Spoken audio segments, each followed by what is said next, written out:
flames the air. Flash that burn like acid rain. Truth won't bend, it won't break. Voices rise, it can't be changed. Like sunlight, it's a flame. Solid souls get ignored. Chaotic shot, chaotic truth. Storm in the calm, the world will move. Chaotic shot, chaotic truth. Revolution becomes a groove.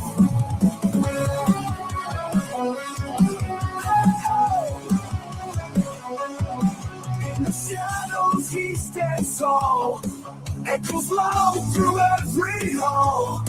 Darkness falls, but his light calls. Can't shut down, can't fall. Chaotic shot, chaotic truth. Storm in the calm, the world will move. Chaotic shot, chaotic truth. Revolution becomes a groove. In the shadows he stands tall. Echoes loud through every hall.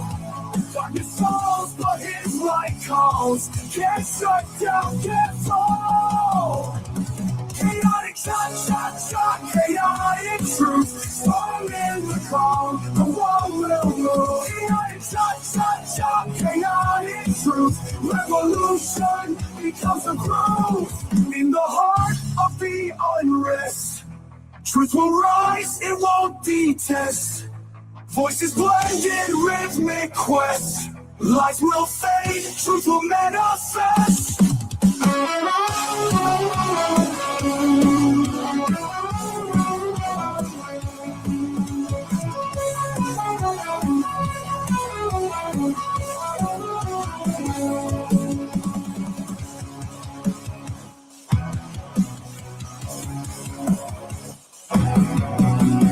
Which is what I said to him. CT.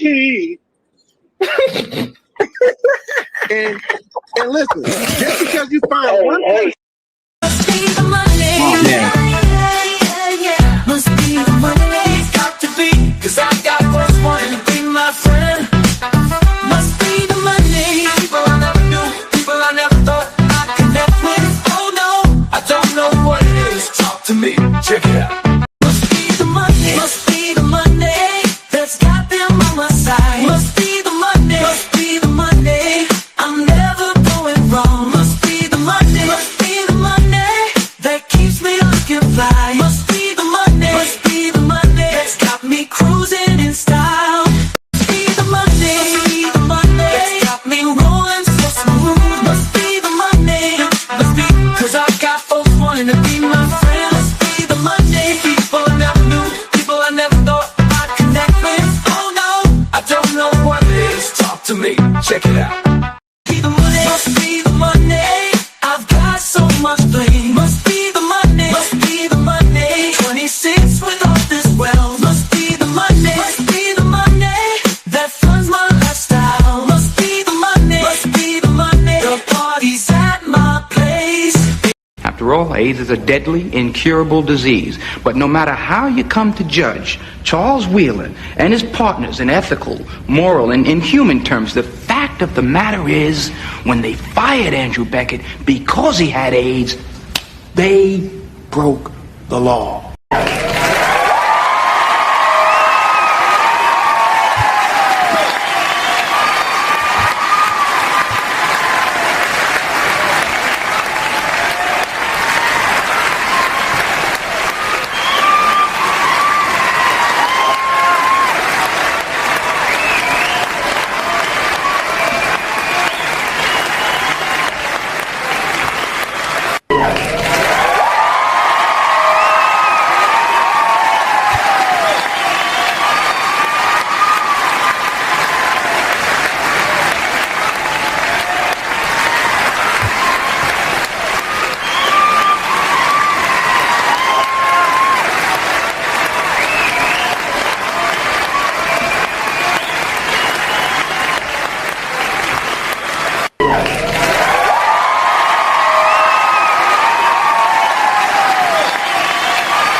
Guys, get the likes up, guys. Let me know how the mic is sounding. Salute to you guys. Let me know how the camera looks. Positivity is definitely coming your way at the speed of light. Today's topic is mainly going to be about Erika Kirk. Great damn show yesterday and the day before yesterday. We've been staying on topic. The shows have been running smoothly. The vulgarity has been reduced, but the entertainment still remains. Guys, get the likes up, share the video. Positivity is definitely coming your way. It is beautiful. It is a beautiful Wednesday where I am at. Hopefully, it is a beautiful day where you are at. Guys, get the likes up, share the video.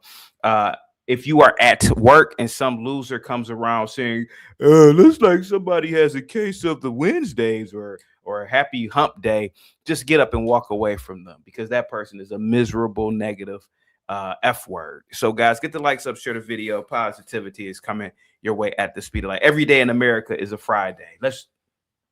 Technically today is Wednesday, but in America, every day is a Friday. Every day is awesome in America. Guys, get the likes up, share the video. Positivity is definitely coming your way. We have Gimpy in the building. Salute to you, Gimpy. Positivity is definitely coming your way, buddy, at the speed of light. Thank you so much. Let me give you, Gimpy, a must be. Must be the money.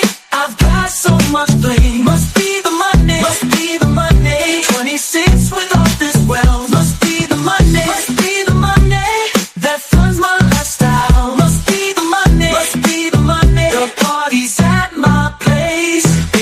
Gimpy with the $5 super chat. He says, "Good morning, CT. Let's keep the hits rolling. Pagers for the rest of you toasters." Guys, get the likes up. Give Gimpy a big star, David, thumbs up emoji. However you want to do it. Gimpy belongs to God's chosen people. Salute to you guys. Guys, today I want to talk about Erika Kirk, as I've already said. DEI hire. Is she the face of DEI? Does this represent, or does this mean that DEI really works in the favor of snow bunnies? And we all know what a snow bunny is. Hippity hop, hippity hop. Has DEI always been in favor of the snow bunny? You know, a lot of other groups of women get bad reputations in terms of being DEI hires, but Trump appointed Erika Kirk to a position at the Air Force Academy that clearly she doesn't deserve. Clearly she's out of her league. She's not, I don't think she has any, I don't even know what her, I'm going to look up her degree, her background, but I don't even believe she has the background. She doesn't have the requirements to even fill a position anywhere near the military. But we're going to get into that in a minute. Guys, get the likes up, share the video. Gimpy, once again, salute to you, buddy. Positivity is definitely coming your way at the speed of light. And speaking of DEI, speaking of women, I've worked with women, as I've said before, and as I said it again yesterday. Women in the workforce are a liability. I've always said it, and I'll keep on saying it. A woman's gym, a woman's arena is really the kitchen or a nursery. Even they know it. Even they can understand that to a degree. They know it. Most women don't want to work in anywhere laborious. Given the opportunity, they wouldn't do it. And now you see a lot of this. I'm on Twitter a lot, and you see a lot of women who are truckers now. What kind of broad wants to be on an 18-wheeler hauling cargo, hauling goods across the country on dangerous roads in dangerous conditions, going to dangerous, sketchy little small towns in America? And it's this woman empowerment bullshit. And people will say this, Gimpy, how come you never critique Trump? No. I critique Trump. And I've always critiqued Trump.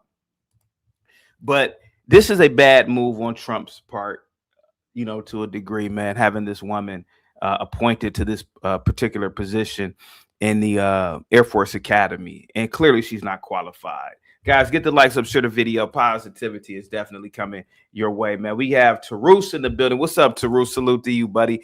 Twan is in the building. Salute to you, Twan. Positivity is definitely coming your way at the speed of light. Thank you so much, man. American Millennial, man. Over 50% of all women in non-traditional female roles are DEI hires. I would disagree, man. I would argue that the percentage is even higher than that, to be honest with you, man. Guys, get the likes up, share the video. Let's see, guys. Who else do we have in the building? We have Jay Boogie. KC Aloha is in the building. Band Garcia, salute to you, buddy. Lawrence, what's up, buddy? Salute to you, man. Lawrence says, hail to Emperor CT. Hail to you, man. Thank you so much, buddy. Thank you so much for all of your support. Guys, get the likes up, share the video. It is a beautiful, warm day today. And just like yesterday, I already told you, man, I want to take the opportunity to bask in this unusual weather that we have right now where I'm at. So I might leave in 2 hours. So if you want to keep me, guys, you know what you have to do for the extension, man, or I'm out of here for today. And I'll see you tomorrow, man. Salute to you, Lawrence. Positivity is definitely coming your way. American Millennial says he was being nice. Yeah, I could tell, buddy. Salute to you once again. Gippy, salute to you, man. Positivity is coming your way, man, at the speed of light. Distant Lights is in the building. Distant Light says, I have no idea what the role is for or if it's actually important. I doubt she needs the money. I'm going to get into it. And any role in the military is important, to be completely honest with you. But the fact of the matter is that this is a DEI hire. And, you know, the left, we called out the left for years for DEI programs and initiatives. So we have to call it out for Trump as well, man. This is a DEI hire to a degree, man. This is definitely a DEI hire. And I'm going to call it out. I've worked with women, man. I told you this story before, but I'm going to tell it again. I worked with women at one time at a high-risk youth facility. And, you know, every time the women would potentially be assaulted by one of the children, they'd always call, students, they would always call the men. And I got to the point where I said, well, why even hire these broads? Why work here if you can't do the job? The job requirement is for you to de-escalate, possibly restrain, and redirect the kid, but you can't even do it. You're screaming for somebody to do your job. You are supposed to do your job. Well, that's a woman, though. Well, what does it matter? I thought we were all equal. So the fact of the matter is that a lot of these positions in life are DEI positions. Even in the military, they've lowered the requirement for exercise and physical conditioning standards. Whereas if a man has to do 75 push-ups in a minute or two, a woman only has to do 30. Well, what's the point of having a woman in the damn military then, to be honest with you, man? To be completely honest with you. So I look at it, I'm very nonpartisan when it comes to this, man, because I'll chin check the right for that too, man. Yeah, we should look at DEI across the board. Guys, get the likes. So thank you so much, Distant Lights. Salute to you, man. Positivity is definitely coming your way. Taru says, not to a degree, it's a DEI hire full cap. It really is. Lena says, to mop the floors. I mean, men could mop the floors in the military. I mean, men have always served in those positions. I mean, hell, lower ranked soldiers are historically known for doing the labor in terms of the cleaning of the hygiene or cleaning labor in the military. So what do you need women for, to be honest with you, in the military? You don't need them.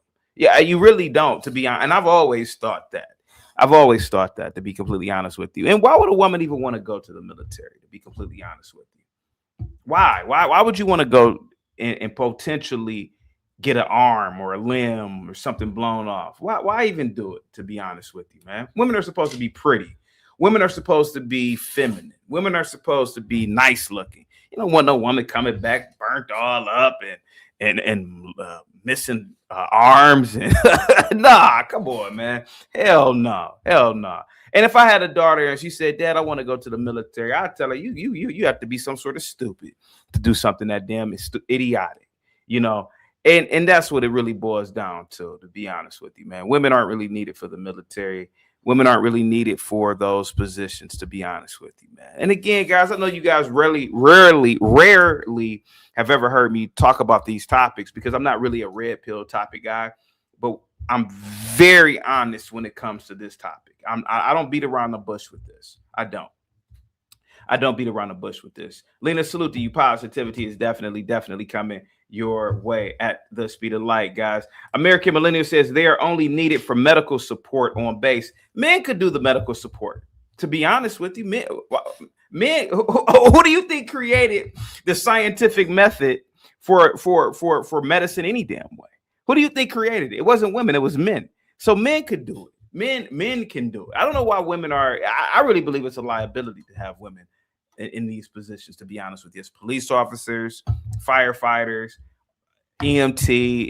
It's really a liability and a risk, to be completely honest with you, man. You know, guys, get the likes up. Get the likes up, guys. Stop Clementine says you sound like Pearl. Maybe I do, maybe I don't.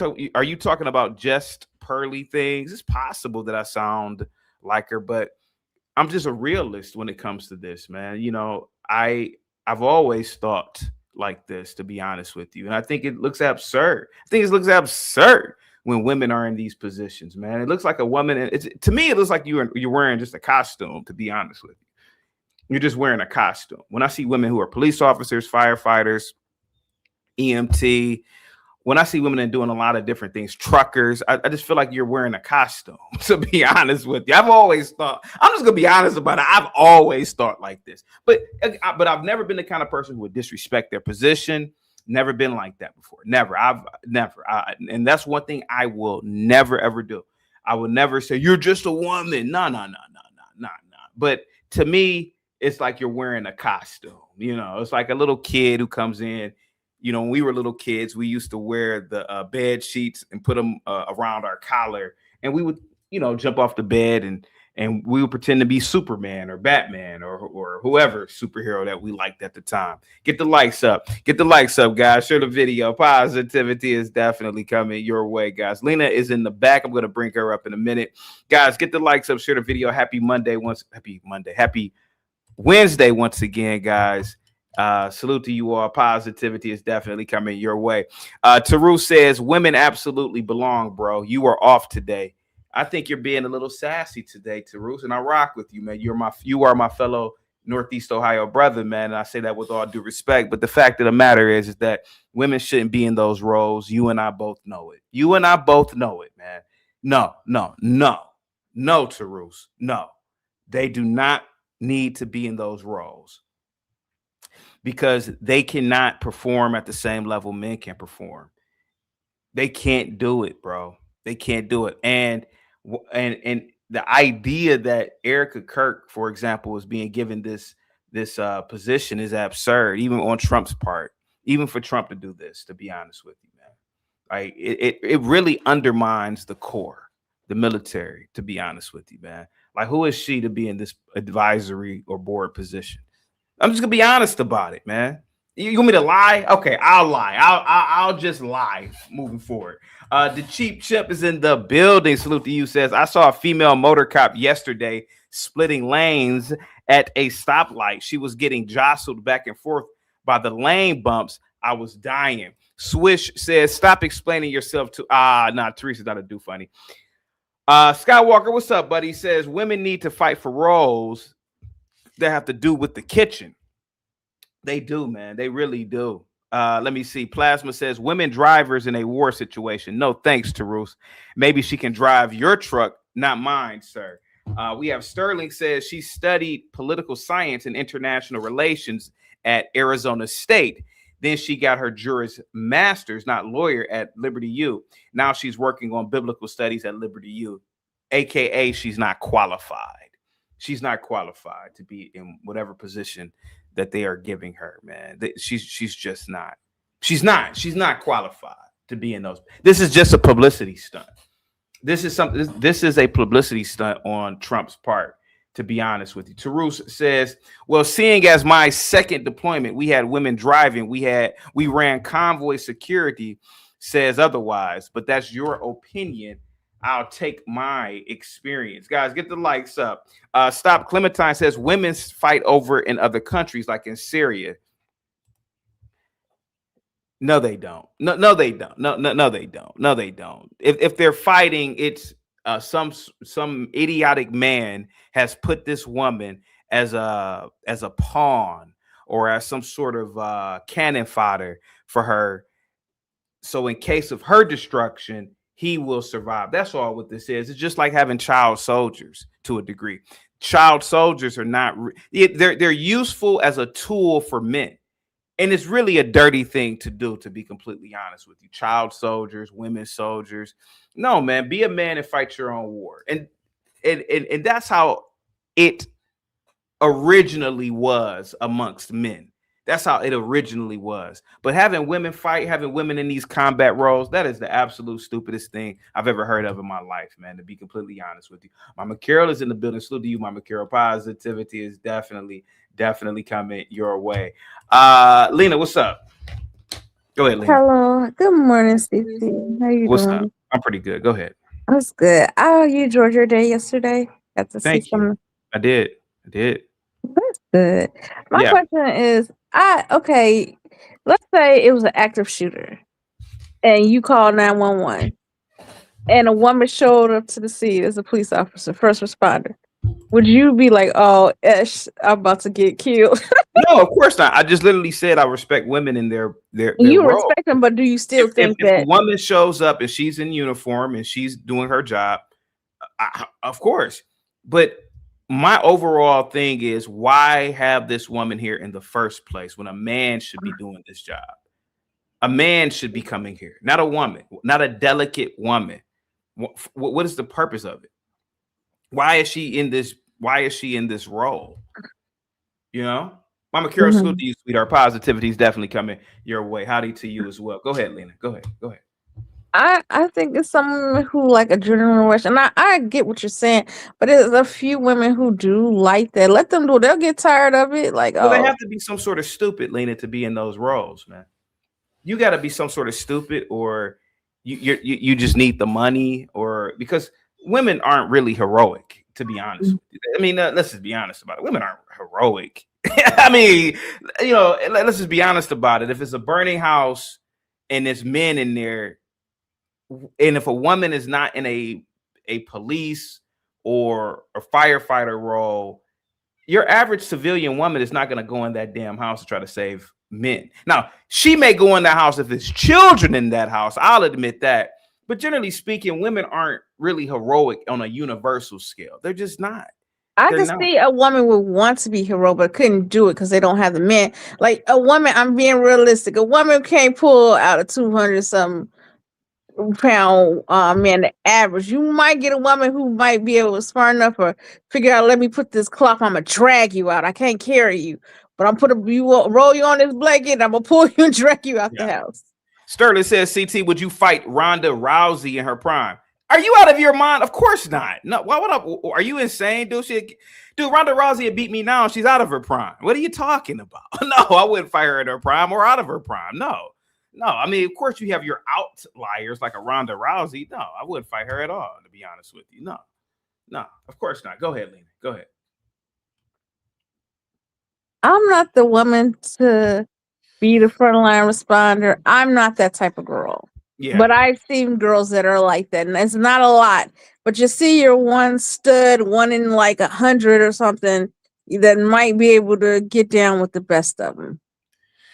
Lena, Erika Kirk, Trump appoints Erika Kirk to Air Force Academy Board to continue Charlie's legacy. I don't know how that will be continuing Charlie's legacy. He wasn't on the advisory board for the military academy.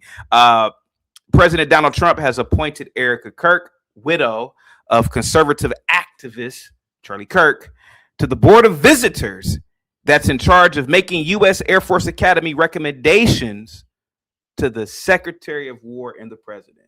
Is she crazy? I wouldn't even want that job. So let me read this again. President Trump has appointed Erika Kirk, the widow of Charlie Kirk, to the Board of Visitors that's in charge of making U.S. Air Force Academy recommendations to the Secretary of War and the President. Do you know what this job entails? Yeah, she'll be able to pick and recommend people that could work for. Yeah, she doesn't have the experience. Was she in the military at all? Not at all. No military experience. So she's gonna be on the board of directors, right? So, where did it go? Hold on for a second, guys. Get the likes up, share the video. As of March 10th, Erika Kirk is listed on the U.S. Air Force Academy Board of Directors website as an appointee of President Trump. Dumb move on Trump's part. White House spokeswoman Olivia Wells has confirmed. It says President Trump made the perfect choice in appointing Erika Kirk to the U.S. Air Force Academy Board of Visitors. That's what Wells said. Now, Wells is a White House spokeswoman. So think about that, right? There are 16 seats altogether on the board. You mean to tell me they couldn't pick Ben Carson? They couldn't pick Byron Donalds? They couldn't pick, I don't know who else. Who else could have? I wouldn't even pick Ben Carson. He's intelligent. I think he'd be better. Pick Nick Fuente. Well, he's not qualified. He'd be better suited Secretary of Health, actually, with Ben Carson. There are 16 seats altogether on the board, and among them are Republican and Democratic lawmakers from states such as Alabama, Colorado, and North Dakota, as well as a retired Air Force Colonel, Doug Nicolai. The board's responsibilities, here we go, Lena, include looking into the academy's morale, discipline, curriculum, instruction. Check this one out. Physical equipment. Does Erika Kirk look like she works out to you? And not in that capacity. Like she white woman work out. Like our jog. White women do work out, but yeah. She does. She ain't hitting weights. Hold on, let me read this super chat real quick, guys. Get the likes up, share the video.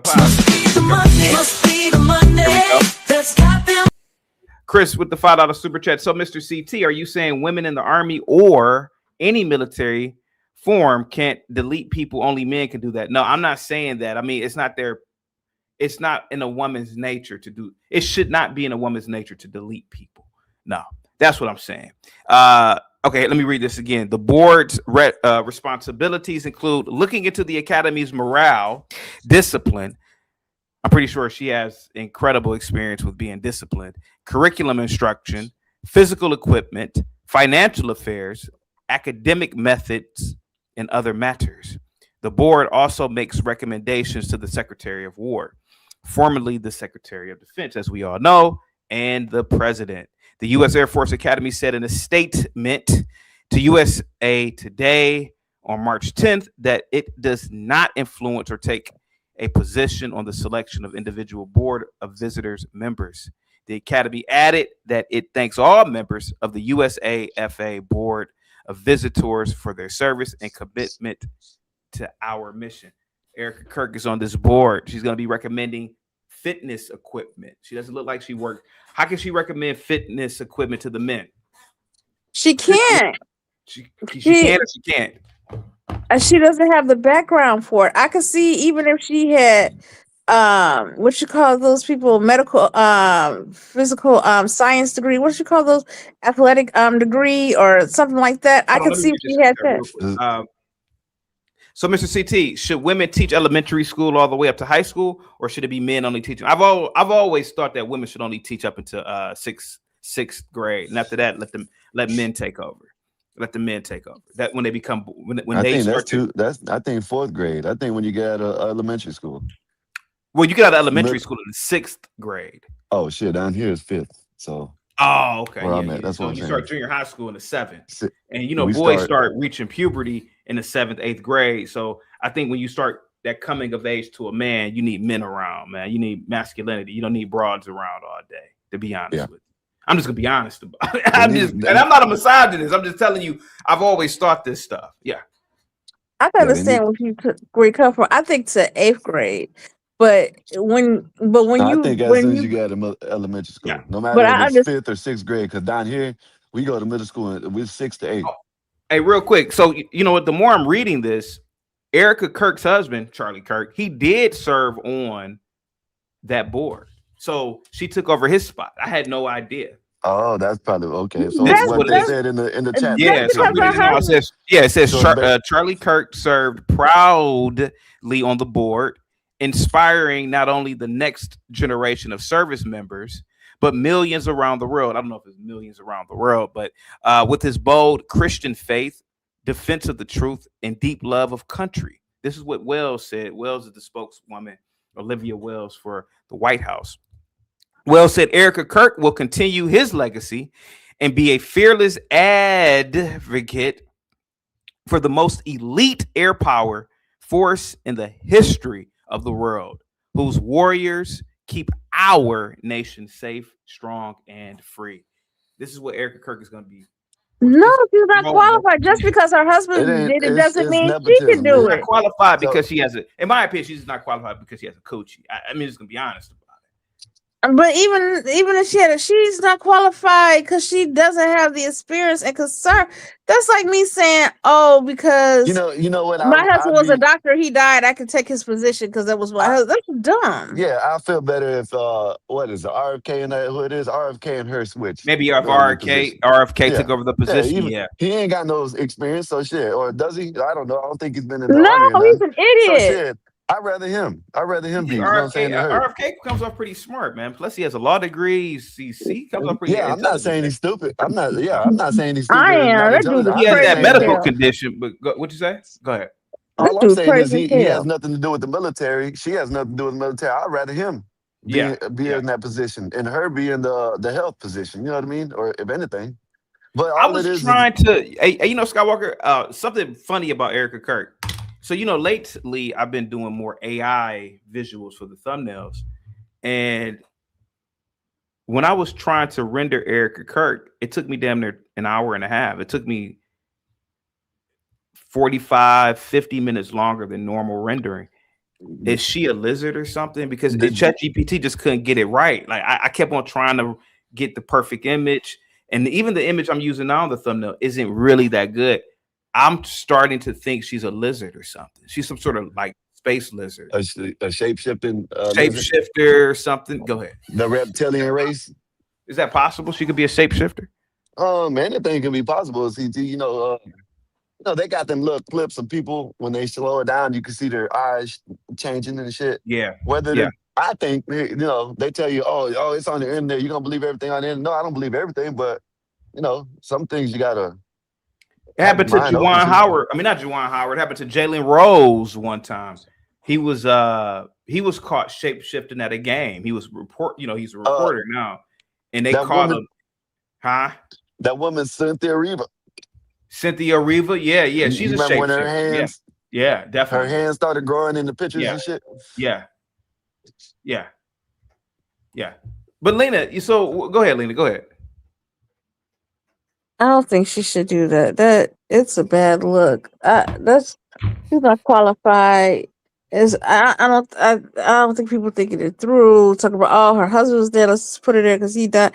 It's crazy. Lena, one time I was so you know I've started many of businesses, and one business I started was a clean out service. You know, you familiar with clean out services, right? So yeah. Okay, so me and a buddy of mine, we hired a girl to work with us, a girl that we know, a little butchy type girl. You know, one of those girls, she's like a dude. You know, like one of those, like she's a dude. You know, like she dresses like a dude, acts like a dude. Stud, right? We're moving, and me and him are just picking up heavy, picking up furniture, this, that, and the other. And so I asked her to help me move this couch. So she had to be like, she had to weigh at least 130, 140 pounds, man. But she thought that she could just do everything. Lena, she tried to pick up the couch with me. I swear to God, her nose started bleeding. She was like, and then I was like, just forget it, man. I was like, it was bad. It was bad. Like her nose started bleeding. It was. I would have just waited. CT. It was bad. It was bad. She must have been a little girl. She was like 130, probably 125, but but she thought she was a dude, and you know, with her thinking she's a dude, she's thinking she could do more than what she's actually capable of. It's like me going to the gym, right? And I've been going back to the gym. And ironically, I still have the strength that I'll probably be back at 225 benching in a matter of weeks. But you know, it's like me going into the gym and I'm telling everybody, yeah, put 300 on the bench, put 350 on the bench, and I'm doing it, and then you know what would happen after that, Skywalker. If nobody spotted me, I would K-word myself, because you know you're doing too much. You're doing too much. You probably got your chest caved in. Yeah, your chest on your chest. Yeah. So Erika Kirk in this position, is this a publicity stunt, Skywalker, on Trump's part? I don't know why Trump's doing it. You know, I don't agree with everything, but this is one thing I wouldn't agree with. Yeah. Like I said, it could have been anybody. I'm kind of like what you said. I don't think women should be in no leadership roles anyways. Just me personally, but you know, that's just. Well, some people will say, you know, the problem. Some people will say, well, it's just an advisory position. Yeah, but you have to really think about these things. Just like what Lena said, she's going to be in an advisory role, so there's a possibility that where I don't know how I was about to say Starfleet Academy, Air Force Academy, the hiring and firing is probably done through this board. So this board is probably very powerful. So this board hires professors, fires professors, hires instructors, fires instructors, removes or transfers, recommend. So these people are making real decisions, and they answer to the War Department.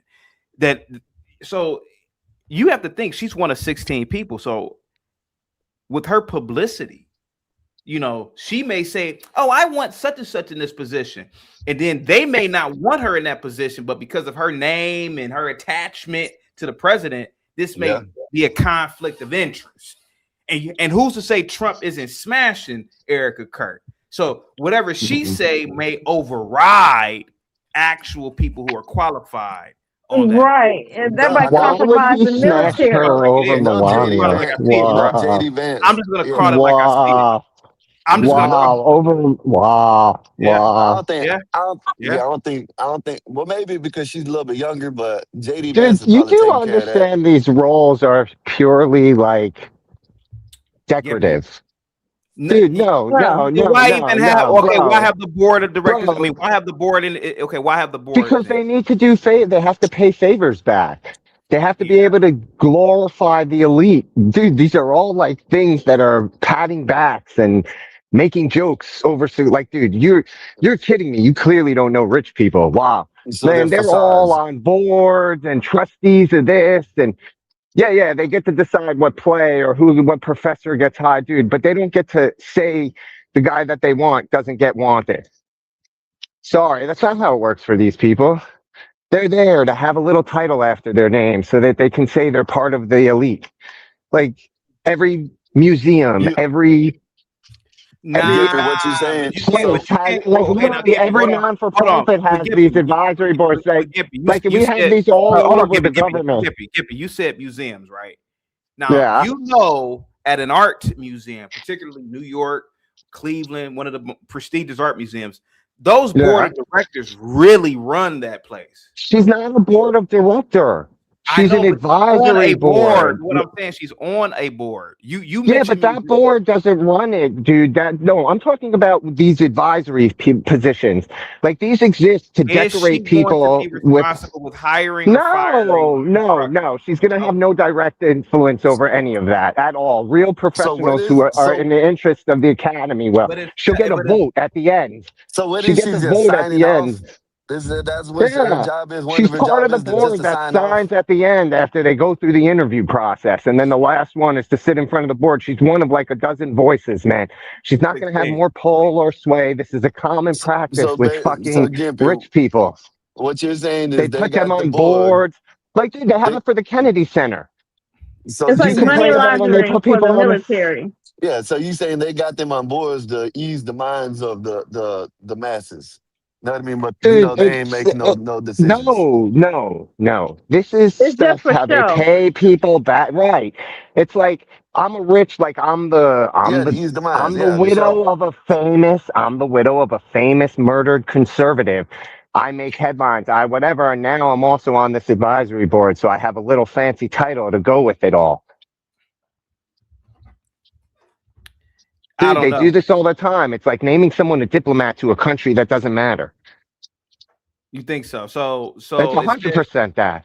So the equipment being used there, the Dude, there are recommendation. real So all logistics she doing is people. No, she's all she part of a doing is board signing at the off. end who gets to vote in some The ceremonial voters way of sign off. approving high level hires. That's not even going to be for regular hires.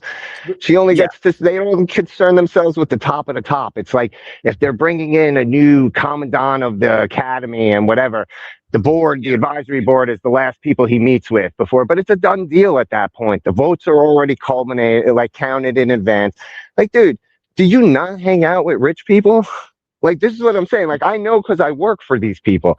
For 20 years, I work. No, even going on 30 years, I've been working for fucking rich elite people as their fucking helper hand. I'm telling you, dude, like, this is what they do. They get named to a board. They throw a party. They get their name on a thing for a gala. They get donations. It's all about fundraising. It's all about generating revenue in the non-for-profit sector. And same with the military. It's all about them raising for the school. The school is So a what do they do? non-for-profit. So what do these 16 people do? Like they meet quarterly on a Zoom call, and Sometimes, or they actually meet in fancy boardrooms, and it's expensed, and it depends how rich the board is. okay. It depends how high up the food chain you go, how fancy it gets. But yeah, it could be something from like monthly meetings where they talk about the shit, and the director's there, and the CEO of whatever the non-for-profit. And they sit around and they bullshit and they have an agenda and they pat themselves on their back, jerk each other off, say what a wonderful job they do as humanitarians, and keep it moving. Well, let me read the responsibilities one more time, just to be clear for the audience. It says the board's responsibilities include looking into the academy's morale, discipline, curriculum, instruction, physical equipment, financial affairs, academic method. So basically, this is like an oversight. So they're the advisory board. The name gives it away. It's okay. In one hand, it can be used as a weapon. Yes. In one hand, it can be a very serious thing. But as a general principle, these things just sit there and show some level of civilian oversight, third party. And it's generally the people on that. If you look at who they are, they're either people from the whatever it is that they're overseeing, right? Like ceremonial positions for retirees and people who are big, who sit on multiple things like that, or it's giving people name recognition to generate revenue, donations, money. That's what it sounds like. Okay, let me just continue. Like, dude, go ahead. No, go ahead. I'm just like saying, like, dude, this is not a nefarious thing. We see this all the time. We just don't pay attention to it because it's not Erika Kirk. Like, he named somebody to the Kennedy Center or to the Smithsonian Board. Right? They appoint people all over. Some of these places, the boards are powerful. I mean, I'm not talking about the board of directors. You're talking about a board of directors. I'm talking about these advisory boards. These things are like these third-party boards that have no direct data, but they have oversight. Like, it's not a director's thing. He's not naming someone to the board of directors. These are all people who get ceremonial positions within the civilian government. Would you want a ceremonial position yourself? Dude, some of them come with cool ass perks, dude. Like, if you get a ceremonial position in Paris. Where? In Paris, for example, like they send you to France to be some sort of diplomat or some sort of, but mostly it's people who are rich. Yeah. People who don't need, it's a luxury for luxurious people. Like, dude, when I worked in the civilian government, man, when I was a contractor, dude, the worst people to have to deal with were these appointees. Because they had a direct link to the White House. The thing you're talking about earlier is they can pick up the phone and get the president. Yes, all of them. Because the president appointed them directly. Let me read this real quick. Mike Jones, all of them. Let me read this real quick. Mike says, what's up, Mike? Salute to you, buddy. Positivity is definitely coming your way. Happy Wednesday, man. Erika Kirk reminds me of Michelle Obama. They think they are important just because of who they are married to. I don't get that from Michelle. I don't get Dude, that. I don't get that from Michelle. Me neither. Me personally, I've never gotten that from Michelle. Now, Mike, you could be right, but I don't get that from Michelle. I get that Michelle probably doesn't even like the limelight and never liked it. Now, don't get me wrong. She did her good job as a first lady. She was always clean, professional looking. She was always standing with her arms to the side. She spoke very, very well. She made her appearances on Ellen DeGeneres, but other than that, I never got that from her. I do think she don't think she's entitled to the limelight, but I feel like she profits off the limelight. Like she's an opportunist. Like I'm gonna write a book about my time and make money on it. Doesn't her and brother got a podcast now? Yeah, and it sucked, and I don't think they're still doing it anymore. Oh, by the way, the Obama got $8 million from Netflix to do nothing but make a deal that they'll make future stuff that they'll get paid on that too. So like, Michelle Obama literally goes everywhere, anywhere. That's what I'm saying. The only thing she's not willing to do is be a politician. I mean, she said she would never want to be president. It's too much headache. Like she's not interested in the hassle. Like, so I'm sorry, man. Michelle Obama very much likes who she is. She wrote a book, man. Lo says she could do it, but I don't see why that's a problem. But is she the right person to do it? Talking about Erika Kirk. Go ahead. Lo. But then my thing about this though, about I don't think it's the line like she wants to be. She wants the money. She's like greedy. Like, yeah, okay, we got an $8 million deal. I don't think she would like if she could get away making the money without being in the limelight, she would. Yeah, but there's ways to do that, Lena. She can make money in the backgrounds. You know what I mean? Without even putting, you don't have to dig deep to find her name, type shit. You know what I mean? So of course she wants. She's been in. I don't know. She got books. She wrote a book. She wrote a book. She definitely doesn't mind fame. She does. Yeah, she does all these speeches and all the time. So yeah, so you're saying she okay? Hey, Gippy, real quick. I think she likes being limelight. Gippy, real quick. Is Erika Kirk a lizard? Because I was having so many problems generating her. Dude, I'm telling you, that's my bigger thing. Is you think Trump's gonna bang Erika Kirk, who you can't even get a fucking AI rendering of over Melania? Like that's already obscene to say to begin with. Yeah, I couldn't. Not only as that, a lover of Slavic woman, for shame, sir, for shame. CT, not only that, if you overlay her and JD Vance's face, they damn near match. They damn near line up. Yo, man, you know what? They do look alike, to be honest. Yeah, listen, maybe they're from the same tribe in Europe or something. No, dude, they're all just lizard people wearing skin suits. That's a possibility. I'm starting to believe that shit is true, man, because these people don't act human. There's a picture, there's a video of the dude I seen on X that he put together, and they line up everything. Yeah. Lips, line up. Yeah. Death Racer says, duh, she wants money, but she doesn't care about the position itself. She literally had Obama show up to an event by himself. Guys, get the light. So anybody want to address this real quick, and then let's get back to Erika. Yeah, you see how I feel about Michelle Obama. She doesn't like the line. Like she only uses it to promote and get money. She would ditch it. Yeah. I can't. I don't know. I guess she wouldn't have made no damn podcast if she didn't like the limelight. Back to Erika Kirk. Let me see real quick. I'm talking about Trump. Let me see. Oh, talking about this is about Charlie. He asked how the Academy is ensuring compliance with the faculty to ensure USAFA doesn't push the worldview of oppression, oppressor, oppressed dynamics, anti-Western, anti-American, and gender ideology. He also pushed to speed up the renovation of the U.S. Air Force Academy Chapel, according to Doug Truce. I never heard of him before. He's the CEO of the Restoration of America Foundation.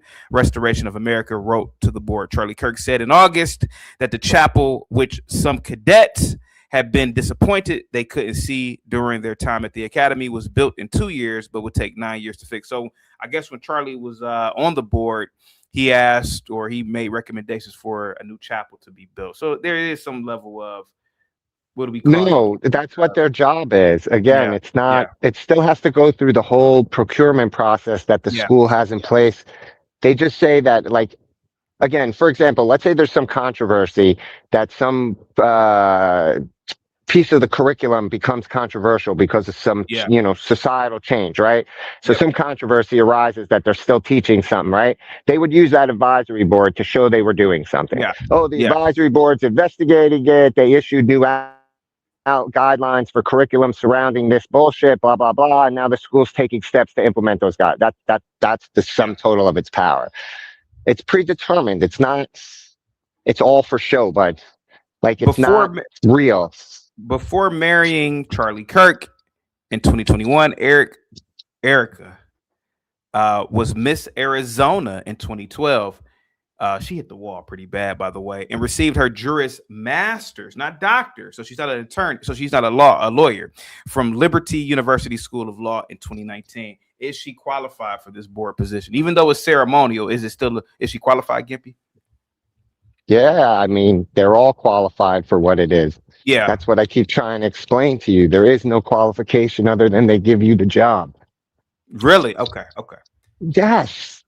These are not. So just having the title. I need a job like that. Yeah, well, you also need $100 million in the bank to get taken seriously by people who make those choices, right? Yeah. That's what you should learn from this. That you're not, it's George Carlin. Like, dude, you're talking about the George Carlin skit. It's a ginormous club and none of us are in it. Yeah, we're not in it. Okay, like you're just staring at it and trying to make commentary about it. Does that make me sad? No, because my family is in it. They just threw me out. Dude, sometimes I will admit. Say you pictures from Sunday, man, right? Yeah, they had Jewish Drake playing on the stage. I'm good, man. I know what it looks like from the inside. I don't want to be there. Sometimes I do get sad that I'm not in it. Maybe twice a year, I do get really sad that I'm not in that club. Why? Dude, they're inhuman in that club. I would love to one day torture a goat in the middle of a pentagon for. Dude, they let you do that anyhow, just for shits and giggles. You don't have to be in the club, man. Yeah. Shit, to become a rapper, you can do it too. Yeah, dude. Like seriously, just join Zach's cult. I'm sure they have some ceremonial rituals you can do. You can just do it. You can do it one day. Just live streaming shit. Yeah, shit, man. To hell with. And just say you're a voodoo practitioner and it's your First Amendment right. I probably would go viral if I did that. I'm sacrificing a goat in the middle of a pentagon with candles and shit. Yeah. I think so. Not drink the blood or something. Yeah, maybe so. Yeah, dude, you'd finally be getting in touch with your roots. Yeah, probably so. Yeah, that's what my hold the heart in your hand too. Of years. Let me see. Now that Kirk has been appointed, just 2 of the 16 seats on the Air Force Academy's board are vacant. Maybe I should apply. Set to be appointed by President Trump and the House Minority Leader. USA Today has contacted the White House to ask for details on who else may be appointed on the board. Should I call the Air Force Academy Board of Visitors and ask, can I be appointed? I mean, can I get on the board? I mean, I know it goes to Trump. Try. Yeah. I would try calling the White House. The White House first? I mean, like they can't help you. Yeah. Like the Air Force Academy people can't help you. Only Trump's office can help you. You want that appointment. Maybe I should call the White House, but I don't think I would get him contact. I mean, you probably got swatted shortly afterwards. Probably. Just say. Probably. Yeah. And then especially with Zach's people out to dox me, they probably would dox me, and you'd be done, man. Yeah, maybe they would. Yeah. Real quick, Plasma says CT really wants to be abducted by the global rulers and be a part of the cabal. Hello. Yeah, of course I would. Wouldn't you? What are you talking about, Plasma? Guys, get the likes up, share the video. As for Miss Kirk, we all know she's not qualified. This was just a position she was given because she's a widow of a famous conservative. That's just what that is. Period. Point blank. As for your boy, Mr. Hubbard, please don't let him come up here talking about he predicted Bam Adebayo was going to score 83 points. That was pretty wild. Please don't let him come up here and say that, CT, please. Hey, not only that, CT. Yeah, that was pretty wild. He's probably 83 points. Jesus Christ. Yeah, this is a dude. Free throw line. He dropped 36 at the free throw line on 43 shots. I think he beat Kobe's record. With he did. Yeah, 71. But don't let him come up here acting like he predicted this was going to happen. This is a man who career he only averaged 19 points a game. Yeah. This That man season, got he only 83. averaged 18 points a game, and he's only scored 40 points twice in his whole career. So Oh, I'm don't let telling him you, come he up here has some talking number about he ritual. predicted it. Not, Hey, And not only that, real quick, because people don't like to sport in the audience, but real quick, is she the representative of the DEI hires? Because absolutely, because to me DEI looks like it really benefits snow bunnies. Snow bunnies, go ahead, snow bunnies. Yeah, it was and I just think created she's for white. snow bunnies. All right, there we go. Come on, let's go. Go ahead. I Yeah, just think that DEI was created for snow bunnies back in the mid 19th century. It was created for snow bunnies. So like the why people get confused is because they merged affirmative action and tried to replace affirmative action and merge it with DEI and tried to play it off like it was one and the same when it's actually two completely different things. Really? Absolutely. American Millennial says, I saw Charlie Kirk last April at what? For now? This Spanish stuff. Come on, San Diego with Erika. The way she was looking, I didn't even think that was his wife. She had a look on her face like she didn't want to be there with him. Go ahead, man. DEI hires snow bunnies. Go ahead, BD. You got the floor, buddy. Oh yeah. Let's Definitely. go back to a comment. She probably didn't, but now that he's gone, she has to find a way to make money, and she feels like she can be thrusted and take over what he did, and like somehow. she got plenty of money. Get your ass in that kitchen, retire. Yeah, right. And she wants to take over and like leave off where he left off. Start where he left off. Why is DEI good for a snow bunny? Like, but nobody's calling her out for being a snow bunny. Nobody's calling her out for being a DEI hire. And the irony is, he always talked about DEI, but she's a DEI. that's not true. That's not true. Candace is calling her out for being that. Oh, really? Candace is calling her out for being a DEI hire. I mean, not DEI directly. She's not calling her DEI, but she's saying she got the job because, right? Like it's her to usurp the power. Really? Yeah, that's her whole shtick. Okay, Lena, you're a woman. What do you think about this? Because DEI has been framed as for Black women, but it seems like it really just benefits snow bunnies. Go ahead. I do think it benefits white women. Statistically, they benefit more from it. We benefited from it a little bit, but I do think they use it to to discredit Black people and other minorities. Oh, you're a DEI hire, not knowing people really worked hard and they are qualified. They just happen to be a minority. They're just giving you a chance, giving you an added push, like, oh, you're qualified for it. And let's say another white person, a white male, is qualified. We're just going to give you the chance, even though you both are equally qualified because you are DEI, just for representation. Really? So, but I hate how Black people are more seen as the least qualified. Oh, you're a DEI hire. They use that to erase your qualifications. I feel they weaponize it. She's in school for. She's in Bible college. Is this true, Gimpy? She's in Bible college right now. I have no idea, but that would make sense for her. What is Bible? What is Bible? What is Bible college? Go ahead. I would imagine. I thought that was like some type of seminary. Yeah, it's like a university level seminary, religious school. Really? Where you learn religions. You just Yes, but like at a university level, what they would consider. It would have made more sense to put Miss Kirk on a political advisory board, as though her husband was a political activist. Nobody would have had no complaint with that. Dude, it's fundraising. It's purely fundraising. They probably need serious fundraising help. Also, there are limitations. It's where there are empty seats, she could be appointed. Dude, again, this is all theater at the level that you guys don't want to think about. And I mean, these are the types of things that exist in modern day that justify people like Be Brave theory or Aaron C. or any of those guys who have the cabal theory going for them that run the world.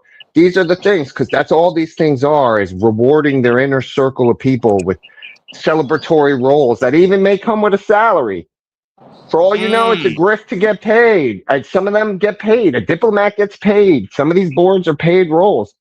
Like, again, this is how they roll. This is why the rich get richer, folks. They take care of their own. Yeah, that they do. CKJ, man, what's up, buddy? Salute to you, man. Positivity's coming your way, man. Happy Wednesday, man. I really appreciate all of your support, man. Says this goes to my statement yesterday. White men are the biggest simps. Ooh, is he talking about Trump? CKJ, are you talking about Trump being the biggest simp? That's what it seems like. That's what it seems like. About Trump. He's not a simp. That's what he's saying. He's saying Trump is a simp. Yeah, that's what he's saying. Yeah. Well, you gotta understand, Trump is super loyal too, especially to his friends. Think about it like this: Linda McMahon has been in both of his administrations. You think if Trump couldn't hire Vince McMahon, he wouldn't have? Of course he would have. It's just he know Vince McMahon toxic, so he just messed with his wife instead. I mean, Gimpy, no, he would never. No. Vince McMahon wouldn't take a job in the government. Just FYI. No, he would. Gimpy, where were That's you why at? I didn't give him one. Gimpy, where were you at the very moment, the very day when Stone Cold stunned Linda McMahon? That was a Raw, wasn't it? Well, yeah, that was Raw. That was a long time ago. That was a Monday night. So I was sitting on my couch in my apartment, getting high, watching Raw with my neighbor Dan. Actually, that was the funniest shit it would probably be my junior year. Funniest, yeah. Is it my junior year in college? I don't know. I can't remember. That was pretty epic. Skywalker, where were you at? BD, where were you at the day that Linda McMahon was stunned? I was probably sitting in my living room like Gimpy, watching Raw. Stunned, yeah. I think I was at my cousin's house. Okay. And we were watching it. Dude, where were you for the first Rock and Sock connection? That's my favorite. I don't remember. Mankind and the Rock tag team. Tag team. Jack, what's his name? Mankind. That's Mick Foley. CT. Mick Foley. Yeah. Mm-hmm. Interesting. I didn't see Don't that. let me know. I'm old. I don't know anything what y'all talking about. I'm older than you, Lena, and you lived through all of it. We older than you, Lena. Yeah. I know. I didn't keep up with it past Hulk Hogan and Jake the Snake, Andre the Giant. Those were my days. 80s. Junkyard Dart. Hey, BD, you were going back in time. 5. BD, you were going back in time. You were saying that white women benefited, or Snow Bunnies benefited from DEI. But give us the history. Give us the hell yeah. Oh yeah, listen. After Reconstruction, which was post-Civil War, after 1865, you had the women's suffrage movement. And during the women's suffrage movement, that's when DEI was first introduced. This was like in the 1880s. And of course, black people weren't qualified for that. They weren't thinking about black people. They were thinking about white women. White women. That's it. White women. No, dude, like seriously, that's the nail on the head, dude. But there would be no affirmative action without those snow bunnies. Yeah, because if they don't get the right to vote, you don't have the whole voting block that elects people that will vote for civil rights acts and stuff. You know what I mean? Technically, it's without women getting the right to vote, progress doesn't really happen. What were the first DEI jobs for snow bunnies? Because obviously the snow bunny would have been the first that benefited. No, they had jobs by then. What was the first major was job to vote. that snow bunnies were entered into? The war industry, CT. War, that was their real first job. You remember at the turn of the century, they were still prepping for war. You had war in Europe in 1912, 1913. Who you think was making all these? The women were in the war industry before that. They had Molly pictures in the Civil War, I know they were example. nurses. I know that's where Florence Nightingale originated. Forget about that. Yeah, they were making munitions. Who brought water to the soldiers on the front lines. So it's like they were they saw like they weren't in combat, but they saw combat. Molly pictures. Yeah. So again, that's before. It's that they were, dude. It's that they wanted to say with what they could do with their money that they finally were getting. Yeah, you finally had women actually having jobs and making money in America, and that's what motivated suffrage. Is that the right to vote? And also, like after the Civil War, and so many land holding women, well, not women, but families were affected because men were killed and the women couldn't hold the land. They needed the right to have land ownership. And you got to keep in mind, America was still imperialistic post-Civil War. You had the Spanish-American War. You had America's going into the Philippines, taking over that. America forcing Japan to trade with them. You had all of that. And this is all before World War I popped off. So you needed the bodies to make all these munitions. Lena, you are a woman. Which group of women are the worst to work with? Okay, so let's use age, race, ethnic background. Which women are the worst to work with from your experience? Go ahead. I hate working with the know-it-all. You can't tell them nothing type of woman. Like, I know. Like, well, let me go over this. You know, the ones like that are real. Tea room. No, tea room don't seem like that. I'm trying to think. Somewhere you can't. I'm just busting her chops. I'm just kidding. I'm just busting. Who won't shut up? Who I know. I'm trying to think of a example of a woman Moonlight. like What is that's so easy? It's Moonlight. What are you talking about? Oh, I work with women like Moonlight. Exactly. Thank you. You're welcome. You wanted an example. So the know-it-all woman. The know-it-all woman. Yeah, you can't tell them anything. It's always me. And how old is this woman? 40, 50s. 65. Okay. Yeah, she's definitely older. Yeah, 56. Yeah. What jobs are women really qualified for, Lena? What jobs are women like just naturally qualified for outside the home? Teaching and nursing. Nursing, teaching, cleaning, hospitality, hosting. Cooking is one. Yeah. Cooking. Yeah, being cooking. a chef. Being a chef. But I also do think women are smart. in a high. Well, okay, it depends on the restaurant. A high-end restaurant or You be a cook. No, Yes. like didn't you hear about that guy who hired all the retired Slavic grandmothers in Brooklyn to cook for his restaurant, and he has one of the most popular restaurants? I was like, dude. Okay, so I worked in a restaurant, and the chef is like the general, so I don't see women having No, that I kind just of mean demand. sous chef. Fine, sous chef, I guess is what they call it in that sense. Okay, so you're saying okay, and you mentioned Slavic women; those are Eastern European women. So those are. I'm saying women are naturally good at Those are more those hardcore jobs. snow. Those are more hardcore snow bunnies. Those aren't rare. Like They are the hardest core snow those bunnies. are like Western snow bunnies. No. Who's the hardest core snow bunnies? Eastern European women. Slavic, Eastern European women. Eastern European women are like hardcore. Oh, I thought maybe Norwegian, Scandinavian. I thought those were the hardcore That's snow Western, bunnies. right? That's Western. Those are Western. Yeah, I know. No Yeah, way. the Slavic women, you gotta understand, they've lived Go really survive hard a winter in lives. Belarus.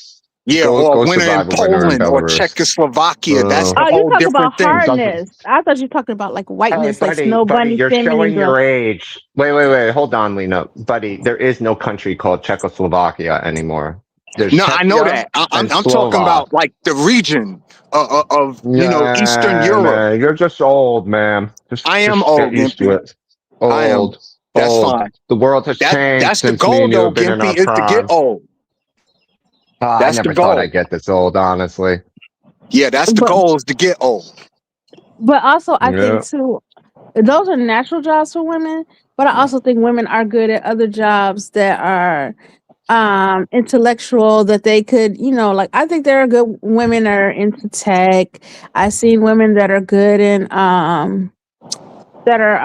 good with law, stuff like that. So I mean, I think women are smart enough and capable of doing jobs like that. My grandmother, she had a master's degree in computer science. Really? She took computers as a whim. Her friend, she had got fired from her job from being some type of desk pusher for the police office.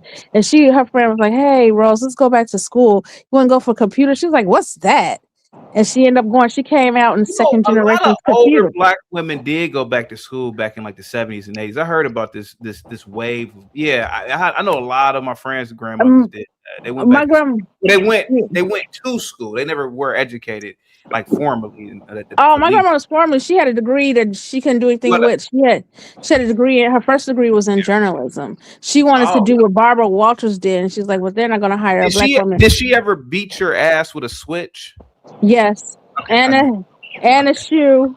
And okay, but the switch. Okay, was she ever on the porch clipping peas? String beans on the back porch, yeah. On the back porch. Okay, why didn't she do it on the front porch? We didn't have a front porch. Like that. Oh, Chicago. That's right. Yeah, Chicago. Yeah. Okay, interesting. Okay, so your grandmother's from the deep south. Okay. And not deep south. She's from St. Louis. But she got those roots because her father, even though he was African, he used to live in New Orleans, and he moved to St. Louis. Oh, so you're somewhat of a tether. You're somewhat of a partial tether. Yeah, I thought I got tether. Yeah, I got tether. I got an African great grandfather and a grandfather that is Haitian. A great grandfather that's Haitian. Okay. I didn't know that. You see that last name when I cash app, you know something is up. I didn't even pay it. Moxie, what's up, guys? Get the likes up. Sounds like Lena's grandmother was a smart lady. Guys, get the likes up. Share the video. Moxie is another woman who probably believes that women are equal to men as well. Moxie, do you believe that Erika Kirk deserves this board position? Not board of directors, Gimpy, but board position. We've been having a conversation about Trump appointing Erika Kirk to this board of visitors position for the Air Force Academy, which she clearly, it's just, you said it's symbolic, right, Gimpy? I mean, it's just how they pat each other on the back. Yeah. Lena, should women be generals in the military, like in the army? No, not in general. No, they shouldn't even be in the army.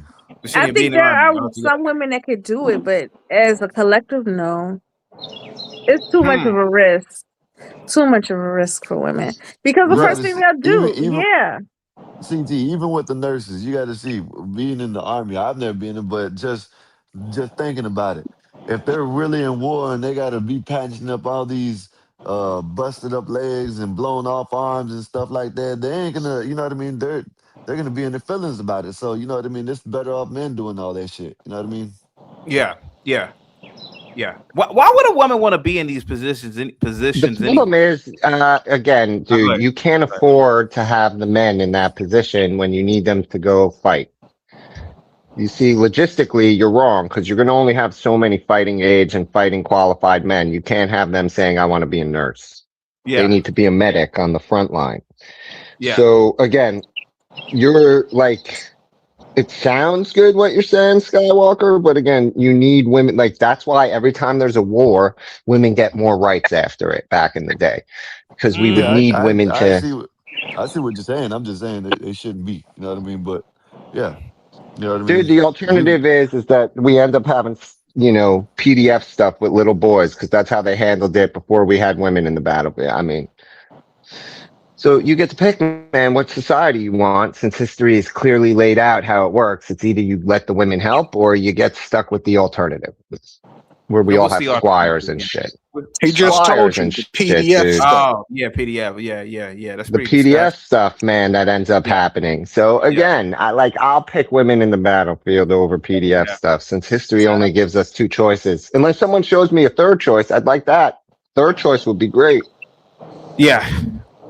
Go ahead, Lena. Go ahead. Well, back to women being generals. I mean, I feel bad in saying that. You mean as a woman? I think women are smart enough to be, but I don't think women would. We're so much of a nurturer type of, archetype personality. Lena. Lena. I'm not gonna lie to you. I growing up, we were taught that women are nurturers, but I've been out by myself and no woman just randomly says, "Hey man, how are you doing today?" I mean, no woman has ever done that to me. How nurturing are women, to be honest with you? I mean, women generally don't walk up to men to say, "Hey man, how are you doing?" No, I mean you really, Dude, I didn't want to say unless anything, like an but you're really old, that ugly. like an It's They really old don't. you're just woman. that They ugly. don't. Nah. No, well, listen, it could be, but the thing is that are women really, Lena? Do you randomly just walk up to guys and say, "Hey, man, how are you? How's your day?" I have, but I feel bad in doing it, and I'm really like a genuinely overly friendly person. I doing that. People say you open yourself up to be harmed or conned, and also people see it as, oh, you're so nice. They take it as flirting. I'm like, I'm just being nice. I'm just saying hi. You want them? I'll be like, let me just look down on the ground, you know. But I am that nice, and I think women are that nice. I think society has changed, you know, the social norms of being that nice. Because then you get accused, oh, she's easy. You could raise her up. She's, you know, they take your kindness Ah, as being a weakness or that you want someone. I think women are just nurturing for children. You know, if they see like a lost child or But something. people nurture. I was Yeah, taught for real. I kid you not. Why? Can like I I ask feel you a like if I question? Why should an random adult male need to be nurtured? If you're doing no, your I'm job not saying for that your we own do, life Gimpy. I'm properly, not saying that. I'm not well, saying then, that so we then do. why would a woman come up to you and I'm need to just be saying nurtured? that If you don't need it, why would they express it? we've been told all of our lives that women are nurturers. But when do they nurture? They just nurture. I Okay. mean, Yeah, we have like I kid you when When not, they nurture children, they nurture they children, nurture right? children. That's That's what. it. I and mean, that's people Right, they but that's who know. needs nurturing. well, of Again, course. as an adult male, I don't need to be nurtured. If you okay, Gimpy, you're Do riding you? your Do bike you down. need to Hold be? on, okay, hold on. Let's say you're riding your bike Yeah. down a secluded street Uh-huh. and you fall and bust your knee. How would you Okay. feel if women just walked by and said, "Dang," and kept walking? You know, that's what most women would I do. would think that they were horrible people, but I No, would and more guarantee than you likely, it's that I the would man ask for that'll help help and you. get help. Yeah, yeah. More than Okay. likely, the man. In Damn, that you all right? moment, I don't care. Yeah, Right. again, in that moment, I don't care. Yeah. I don't think Again, women are why would that nurturing. Salute to you all. I got to get the Thank running, you so but much. it's been fun. Okay, I see bye, y'all in the PD. chat. later, All right, Have BD? a bro. good day. Dude, I'm sorry, man. You're that's a little nutty that you're worried that maybe if you get hurt in public, a woman might not help you. What about if a woman does stop and help you? How does that fuck Gotta up be your nice. theory then? No, women have helped me It- before. What I'm it- saying is that you always hear that women are nurturing. It's like, well, men are nurturing too.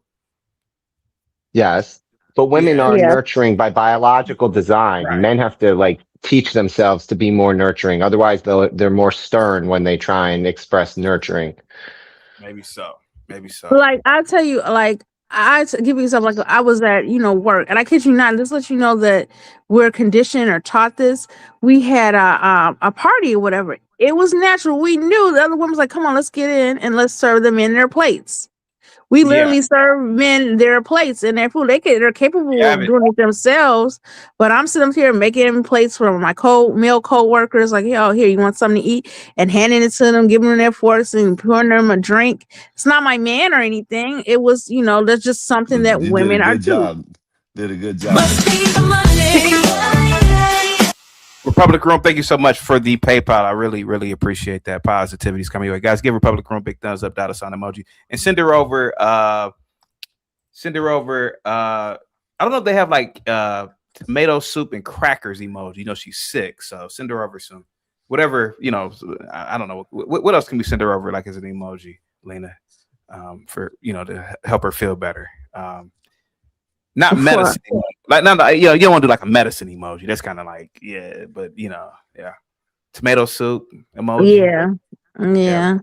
Brandy's good when you are sick. Brandy's good. I like yeah. Shout out to you, Republic. Band-Aid. Band-Aid emoji. See, Yeah. Bandit. There you go. So Yeah. CT, I think it Yeah. has to be something more serious because Go ahead, buddy.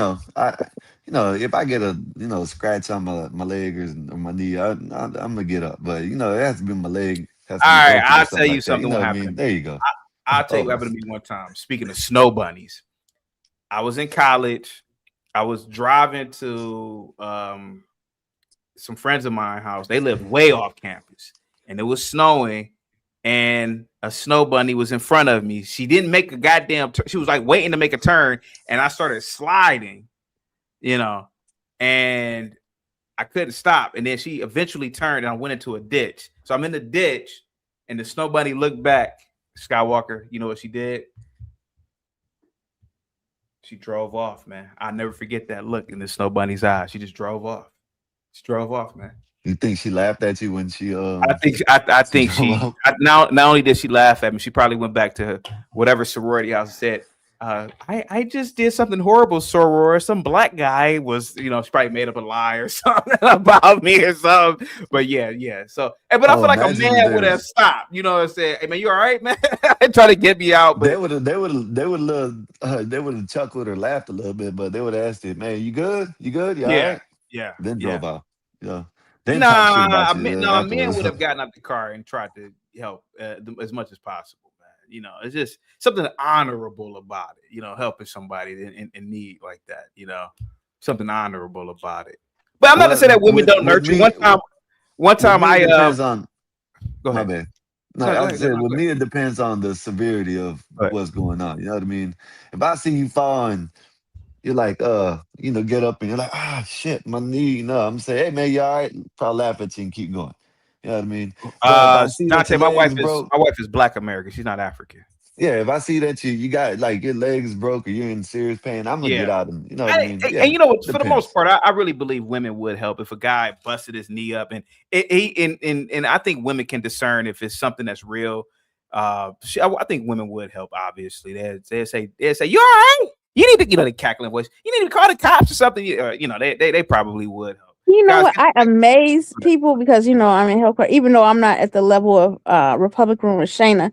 But the amount of stuff, like people be like surprised, like somebody hurt themselves. Like I'm always prepared. I have peroxide, gloves, bandages because I keep them from work and stuff.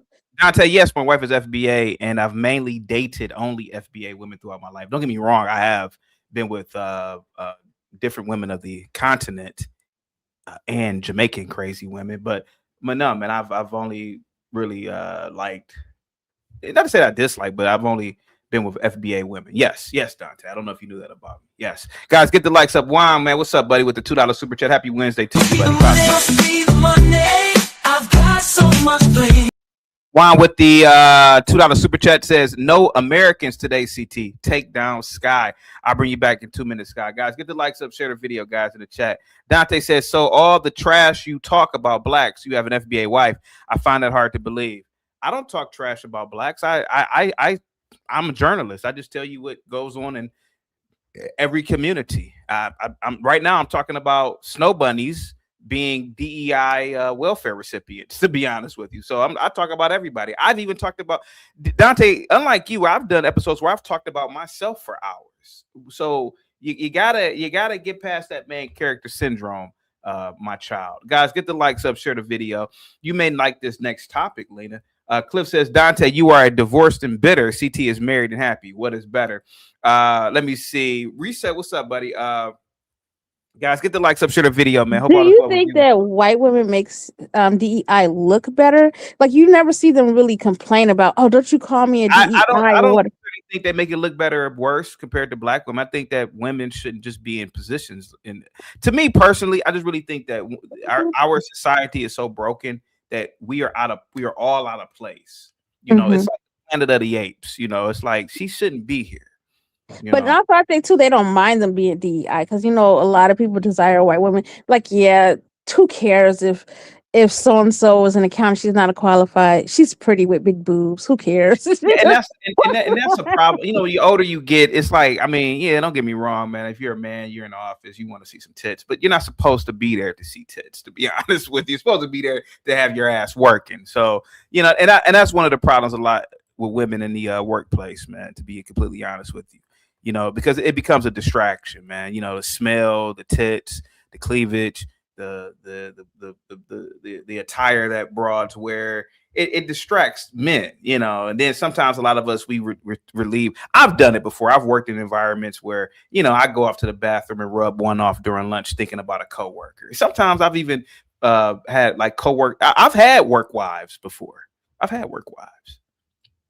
Have you've had work husbands before, right, Lena? Lena, are you there? Okay, she muted herself. Black Suit of 5, what's up, buddy? Says everyone wants a snow bunny. Nah, I don't know. I think that's a new thing, to be completely honest with you. Guys, get the likes up, share the video. Positivity is coming your way.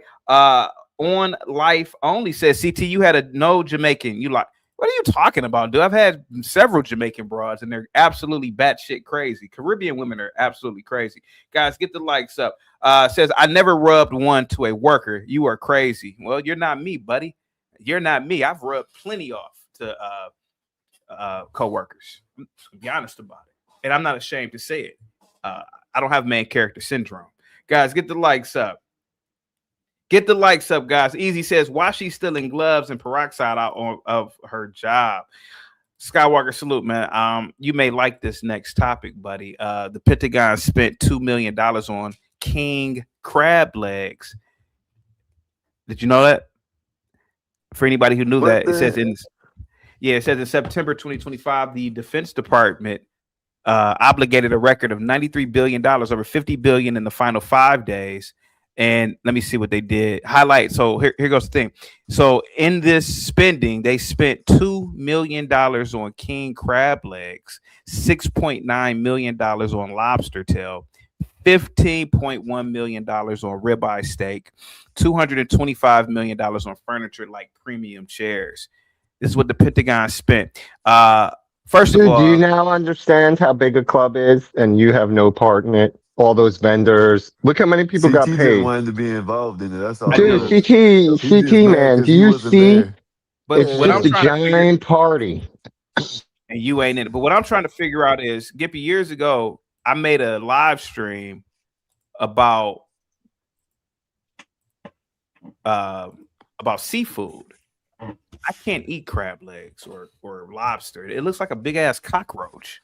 That's what I was looking at. I mean, you spent $2 million on cockroaches. I mean, let's be honest about it. Yeah. This has been going on for. Go ahead. Yeah, go ahead. That's what they are. Oh, that's what they are. Yeah, crabs, I get repulsed. I wanted Lena to be here because I wanted to ask Lena, why do women, particularly black women, why do they like that seafood shit? That's disgusting, dude. Like them crab bowls and crabs shit. and crawfish and lobster. You know, it's a big ass cockroach. Yeah. Brave, what's up, man? What say you about the topic, buddy? Erika Kirk, DEI hire. Does she deserve to be in that position? Go ahead, buddy. Yeah, well, she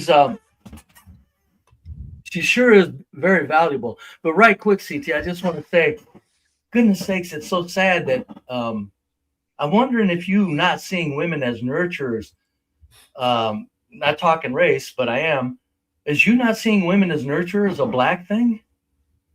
Because I'm growing up around all white trash, even all white. The women were nothing but soft and sweet and taking care of kids and stuff. Brave, we might be running. Maybe black women are just too damn rough and tumble, and you didn't see it. We might be running into a generational thing now, Brave, because growing up, obviously as a child, women, black women, white women, they all treat you as angels, But as a man, Brave, when I'm out and about alone, and for years, women don't randomly just walk up to you and say, "Hey, how was your day today? How are you doing today?" Unless it's some sort of, they wouldn't even give you the head shake. Let me just finish. Unless it's some sort of transaction, women don't really care about men, and not that I want them to, but when Lena said women are nurturers, I'm like, well, other than when they're nurturing children, women don't really give a shit about. They don't give a shit about no man. Then let's go generational. Okay, fast forward to 2020 when I retired. I worked in every place I worked. The white women and the Spanish women were all very soft, sweet, nurturing people. Yeah, but I'm talking about outside of the transactional environment. I think you're running into black women who are rough and tumble, and Brave. I'm talking about outside of a transactional environment, right? A workplace is a transactional environment. I'm talking about just in your own civilian free time, right? If you are at the park, Brave, just taking a stroll, women really don't. Black women, white women, they really don't. No, you're wrong. No, you're full of shit. Go to any county fair. Do they come up to you? Okay, we'll wrap it up because for the opinion of the other side. No, I'm sorry, CT, you're full of shit. The white women I see in my old age are very nurturing people. But I never brought up. But I didn't bring up race though. I didn't bring no, up I'm race. saying the reason you don't think women are nurturing because maybe you're looking at black women as a and How do you measuring. know what I'm? How do you know what I'm looking? How do you know what I'm looking at, Brave? I live because you're not around the number of white people that I am. Brave, I live in a major city with million. Brave, I live in my county has 1 million people in it. Brave, I live in a huge county. What are you talking about? I'm around white women. Brave, I can look outside right now and see white women. What are you talking about? I got you. Well, something's skewing your view. I'm just saying, if you're not seeing women as nurturers, and I'm certainly giving Spanish women certainly the way they take care of their kids, white mothers the way they treat their kids, and when they're in public with their kids, the woman is nothing but the nurturer. She's the soft side of life. Right. So, okay, let's go back and forth. Brave, yeah. I live in a very multiracial environment. I don't even think about it sometimes, right? What I am saying is this. Lena said that women are nurturers. Fair enough. Yeah. She could be correct. But what I'm telling you as a man, when I'm out and about, when I'm around white women, black women, whoever's around me, women really walk past you like an NPC unless you are doing something for them, which is transactional. Other than that, if something were to happen to me in front of a lot of people right now, it'll most likely be men that will come to your aid first. It'll be men. Men would be like, "Man, you all right, bro?" Well, you know, if I'm walking, right, and you know where I live at, you know, it's like a walking community, and let's say I get clipped by a car or something, it more than likely will be a dude that say, "Yo, man, well, you all right? Cause that car just," or if that's what I'm saying, like it just seems like men are the first people to step in a nurturing, even though it's really strange. Gimpy explained it to you. First of all, men don't need nurturing, so women aren't. I agree. I totally agree. So the point is if you're hurt as a black man, like you, probably heck, who knows if a lot of white women aren't going to really be that concerned about you because in a big city, who knows what they're up against. I don't. We're talking about all women. What do white women have? Why are you just saying white women? We're talking about all women. Well, because I'm saying I got you. Because I'm going to say this. I'll tell you why I'm saying white women. Because I'm saying black women are rough around the edges. The ones I've been around in public, they're rougher around the edges. I guess I'm not clear on something real quick. Okay. Yeah. I think you're using the wrong word. I think maybe I'm not clear. Okay, maybe they're rough around the edges. You can tell they're rough around the edges. Maybe there's some miscommunication there. Maybe I need to be more clear. Lena said that women are more nurturing. Yeah. I don't neither agree nor disagree, right? Now, have I been at clubs and bars and broads approach me and, you know, I'm pretty sure it's happened to you, Skywalker. They groped you and, you know, what's up, baby? Yeah, of course. That's like that's transactional bullshit, you know. But when you're just like out in like Brave, you know, I run, right? Or I go to a park, right? And I'm walking by myself for years. Let's say I'm sitting at a bench. And I'm going to use an example. It never happened. But let's just say I'm sitting there and I'm looking sad, like, you know, looking sad. No woman's going to come over to me and say, "Why are you looking sad?" No woman would. CT, they ain't even exactly. You said no woman would, and why would anybody? Would you say, Skywalker? They ain't even gonna walk by and say, "Hey, man, you cool? You all right?" Right. So, and again, Brave, I'm not saying that I want that, but Lena said women are more nurturing. Well, they are. It appears the way I interpret it was they are more nurturing to all age groups. Now, if a child is sitting there alone, you better believe if a 6-year-old is sitting alone in the park, you goddamn right, any woman would go to that kid's rescue. But as a man, women don't reciprocate the same type of nurturing that men do. Now, if a woman there is mad about something, if she's sitting alone, some dude will say, "You all right, sweetheart? You good?" Women don't do that shit, man. Black women, white women. I ain't never seen that. And it's not common. I don't know why you're trying to define nurturing as to how women interact with grown men. That's off. It just makes no sense. Because Lena is implying, and she could come back to clarify this. But the way I don't know, Skywalker, did you hear it that way? Because that's the way I heard it. She didn't specify children. She said women are more nurturing. And what I'm saying is, across the board. But leave children out of it. Go to 16-year-olds. Go to 17-year-olds. If all I'm saying, Brave, is when Lena said that women are more nurturing, the way I interpret it was, so that would mean that they're more nurturing in almost every situation in life. And I'm talking about in non-transactional situations, right?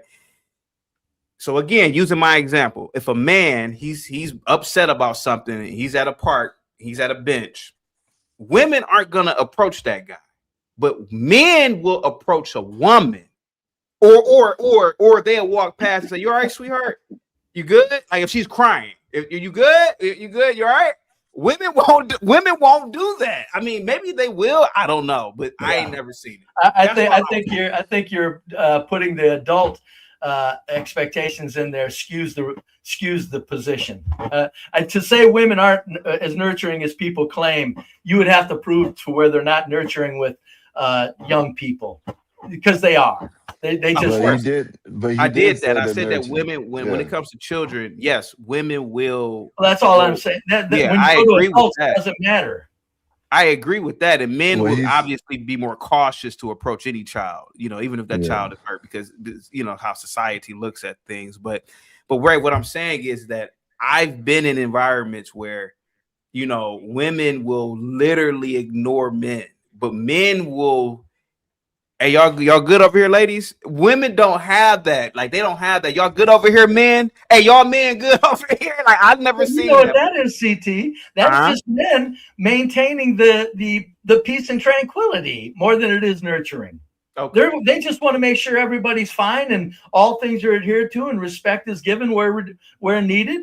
I think that's what that's about. I mean, if I see a fella at work, because I'm the type, I'm going, "Hey, y'all, how you doing this morning? Good morning." "Oh, you don't feel like saying good morning too much? I understand, buddy." I'm that type. That's not nurturing. That's just like, "Hey, man, come on, man. Is everything okay in the atmosphere we're in?" But I don't know. I think your position probably may have been worded wrong. To say women aren't more nurturing, it's ridiculous to think that. They're obviously 10 times more nurturing if you look into what the word nurture is. You mentioned a county fair. If you were at a county fair and you're just sitting there by yourself having a beer, how many women will approach you? I'm talking. The reason I mentioned county fairs is because you look at the who's taking care of the kids and the young people there. It's the women chasing them, making sure the kids are okay. The dad's just sitting there watching mom take care of the kids. Okay. I'm asking you, Brave, in a real world civilian situation, are women going to just automatically approach Brave? Why are you over here by yourself? Are women gonna come over here and just? That doesn't determine whether they're nurturing or not, though. Okay, all right, that's all. All right, it just doesn't. All right, go ahead. Yeah. It determines a lot of things, but not whether or not they're nurturing. Go ahead, Scott. It's an interesting question because it would boil down to like, well, there's 100 different reasons why women won't do that. Number one, they're going to think they're making the first move in something where they don't want to be perceived as making a move at all. So they just don't even risk being perceived as making a move. I think the CG saying is like, if you or CT are over there just looking down and, you know what I mean? Most likely women just going to walk by and probably look and point and say to their friends, "Hey, you know what I'm saying? Keep going." Men might be like, hey, you good, bro? You all right? Everything all right? You good? You know what I mean? And then after you say, "Okay, yes, I'm good," they'll walk away. That's what he means. He don't mean by, of course, if anybody sees a little 5 or 6 year old kid on the bench crying, gonna walk up to him and, "You all right, kid?" Skywalker, since Brave brought up race. Hold on, though. I don't think men do it to the numbers you guys are claiming either. Please, come on, get the hell out. Okay, so Brave, you brought up race, right? So hey, buddy, you okay there? Get out of here. Go ahead. So Brave, you brought up race, right? So I'll bring up race too. Okay. I live in a major city. A lot of people won't say it's a major city, but it is. CKJ, you know what I'm talking about. You've been in the same places I've been. I've seen white women walk past white homeless men like they are nothing. Of course. And you're I've seen that. Well, of course they do. That's nature. That's in the reverse. They're dangerous. But you hold on. hold on, Brave. Now you brought up race, so I didn't bring up race. So you brought up race, right? Yeah. You know what I've seen in the reverse? Oh no, and I'm going to have an answer for you. Go ahead. Drum roll, please. Now I've said this openly. Black man, he homeless on the street, and a lot of times they fiend it out. That's the only reason why they homeless. You know, they some fiends. Yeah. I'll stop, talk to them. If I have some real cash on me, I'll give them real cash, $1 or $2, made by the Negro a beer. That's nurturing. Hey man, you all right? Hey man, you know I've sit there and talked 20 minutes to fiends before. Women, black women. You may get white women never do it, but you may get a black woman to do it. Yeah, one that can kick the homeless person's ass if she needed to. Yeah, okay. All bullshit. BT, don't give me that shit. I know what I see too. Hold on for a second. So what I'm saying, Brave, is when Lena said women are more nurturing, me personally, I can name situation where it seemed that men are more nurturing without going to somebody as like let's say obviously a nun, right? Mm-hmm. If they are on the street, they'll give money and talk to somebody like a fiend or something. Maybe, I don't know. But just without any institutional backing or anything, men are more likely to be nurturers to other. When it comes to like talking to a homeless person or something like that, well, let me see. Why would men be the ones that if somebody said something, they would say something? Well, because the man don't have to worry about getting harassed. He can knock the homeless person out if the homeless person gets out of hand. That is true. Oh, I mean, now come on. See, you're giving a man a credit for being nurturing because he's got the nerve to take advantage of his masculinity and ability to look into something without getting without danger. That's a big different situation. Yeah. You wouldn't want your daughter going up to homeless men worrying about how they're feeling. No. Would you? No. No. But it doesn't make any sense. No, it doesn't. But that would mean that, again, it kind of proves my point that women are not as nurturing as no, it means that if it was safe, you would be surprised how many women would be more apt to go, oh, that poor guy. And the men would be the one to go and the men would be the one to be going, he's a fiend. He's fucking mainlining heroin. I'm sorry about the F word. He's mainlining heroin in his eyeballs.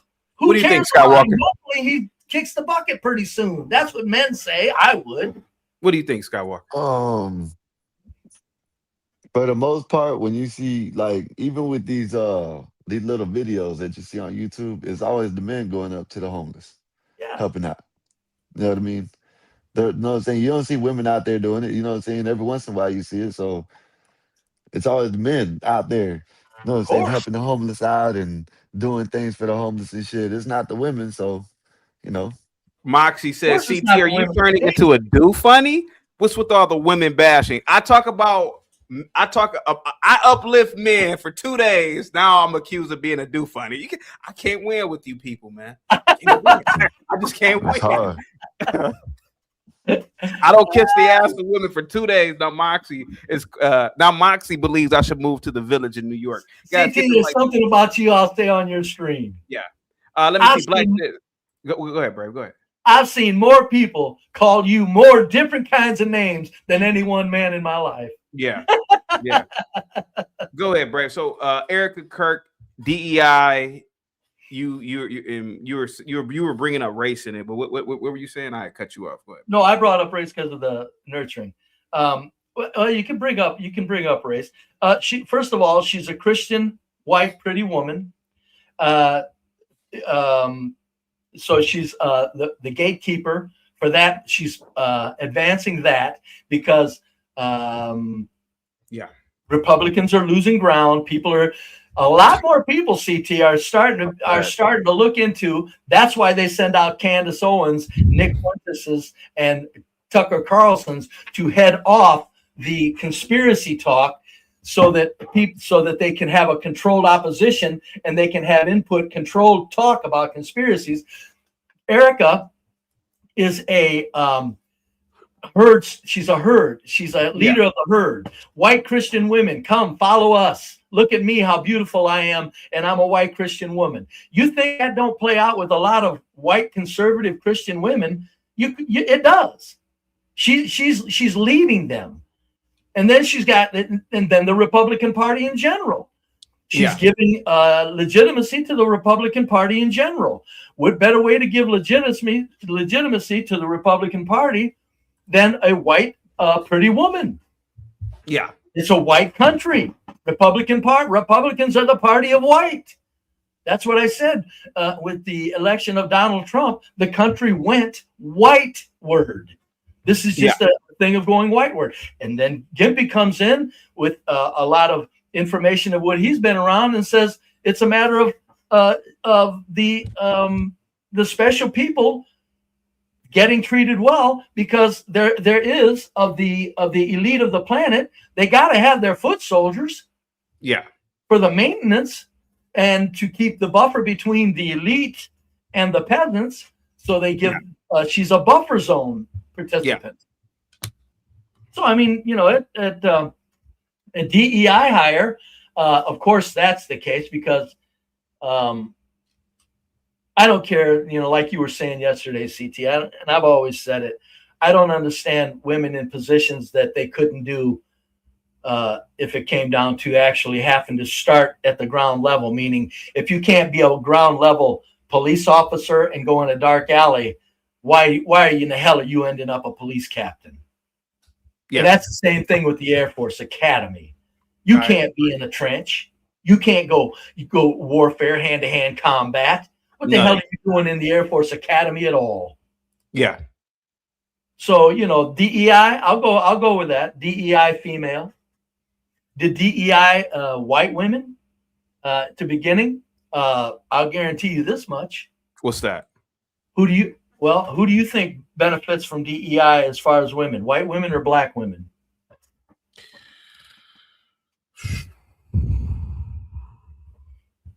Brave, to be honest with you, man, that's a toss-up, man, because I don't think it is, CT. I think black women, hands down, benefit from DEI. Really? Because the white women that are hired in, CT, I've seen it with my own eyes in business. These white women that are DEI'd in other words, you're going to get a white woman in this office. You're going to get a white woman as that receptionist. You're going to put a white woman here because you want women here, not white women. Leave white out of it.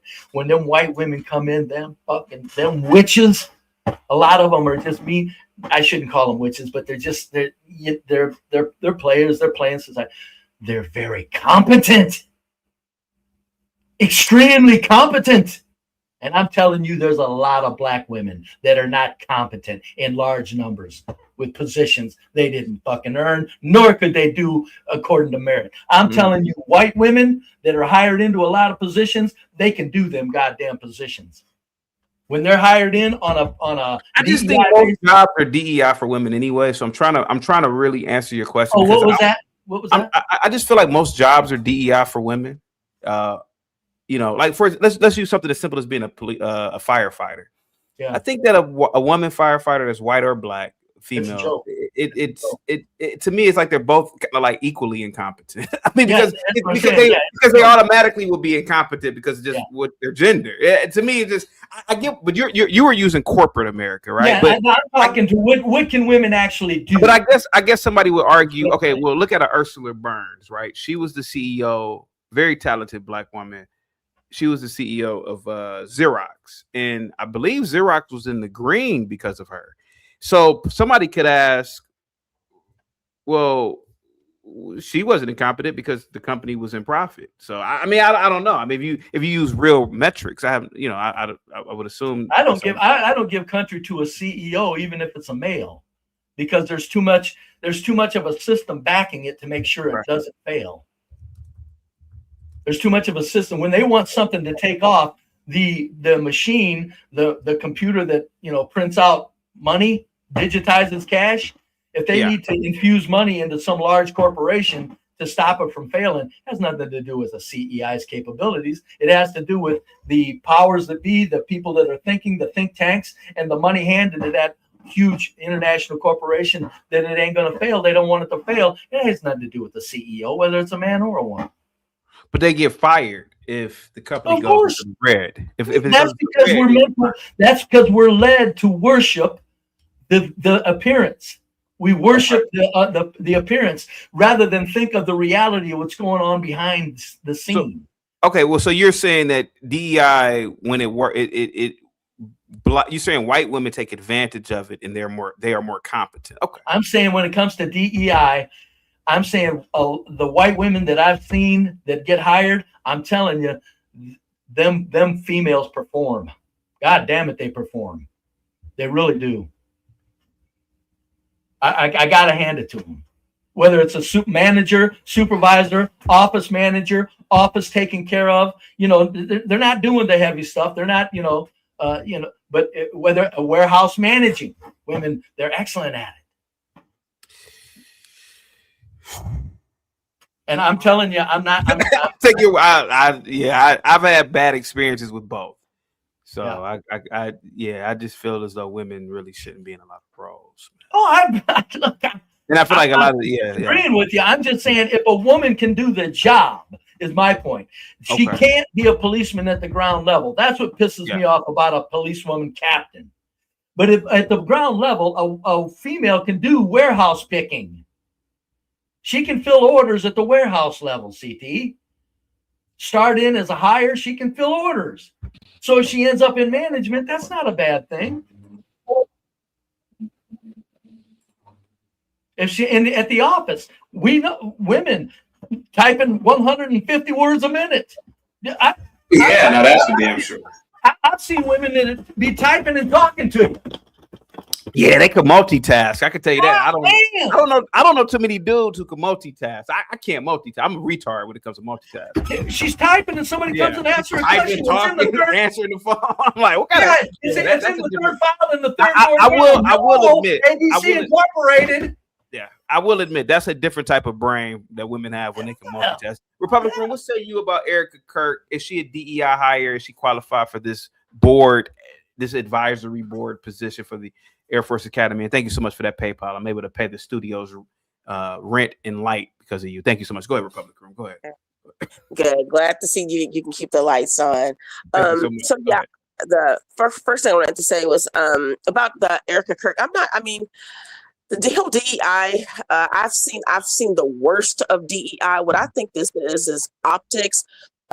Lately, I don't know if you've been following, but like Candace Owens and other people on YouTube, men, women, mostly conservatives, have been flaming this woman, and I'm talking about stuff that they back up. They've been doing this deep dive on her past, and so Erika, it's like this trad wife thing. He's saying that the Republican women are following her. I think those women are smarter than that, and especially with all these things being exposed, people are asking questions and even starting their own channels, and they're doing reaction channels to even the stuff that Candace and other YouTubers are putting out about her. That's easily proven. They've gone back to her old posts. Really shady things, her connections to certain people, even her family.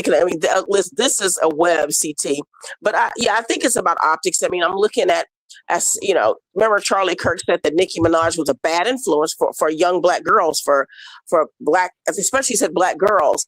Then Erika Kirk interviews Nicki Minaj, and Nicki all of a sudden is for the Christian Nigerians. To me, everything was just all so fake. But it looked like after he died, I guess it was everything that Charlie didn't stand for is like TPUSA is going for. So that was a shift I noticed. But so about Erika's this role, I don't know what to say about it. I think it's just optics. She's been getting hit pretty hard, and so But there goes the whole the whole mom stay at home thing. So she's really not what she was saying that she was. So anyway, I think she's very ambitious, but I don't think she's qualified. I looked at some of her education. Now she's taken away some of the things that like they can't find some things at a university that she said she graduated from it and things like that. So, she supposedly had a real estate license, but sold, never was sold in the house. It's just a whole lot. It's just putting her in position for, I guess, for whatever means. But anyway, I see the second thing on it, though. say to you was about what I've learned, even like from white women. I said, "Oh, go ahead." Oh yeah. Well, let me tell you, because a lot of these guys, like I know, be brave, but I try not to get triggered whenever he, comes up and says the stuff he says, because I understand the type of Black woman he's talking about. I think we all know that Black woman, but just at some point, it's just okay. Here we go, Black woman, bad. We get it. We get it, brave. But I wanted to say that I've learned. Yeah. I've learned that I've learned from a lot of white women, like being shrewd, more cunning. Black women are more in your face, because it's like, when you talked about some Black women may not possess those soft skills. They may be correct, but it's the way they tell you. And it's like, definitely could learn about like more decorum, but it doesn't mean that the white woman is that she's like nicer. It's just she's going to go about it in a different way. You'll still be stabbed in the end, but like Nancy Pelosi's daughter said, I'm talking about for a bad woman, not all white women. I'm saying it's the way they do it. Nancy Pelosi's daughter said she'll be talking to you and laughing while she's slitting your throat. So it's kind of like that. But I also wanted to say that CT times in nursing, when I've had different positions, let's say I had to go into like the hood. Yeah.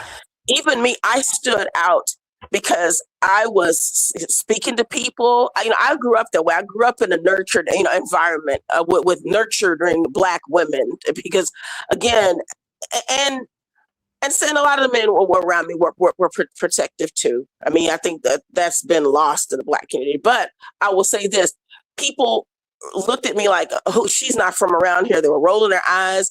I could tell even the other Black women. They weren't as friendly, but the reason I wanted to put context to some of this is because CT, there was an example of a Black woman teaching a self-defense class in New York City.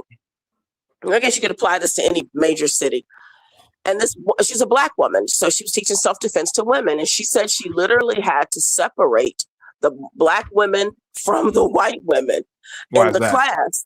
She said because white women tended to understand, like let's say what we would say, she would call it common sense, something like where if a man is up as close to you, you start to you panic, or they'll grab their purse, or they want to call the police, or 911, or run away from them. But the white woman might go out in the middle of the night walking, at 1 a.m. or something, but that's all. But Black women wouldn't go out walking at 1 a.m. But if a man is approaching, or if there's dangerous males around them, they weren't threatened by that. Instead, they would be arguing with them. If the man is following her, she would go get in his face or yell.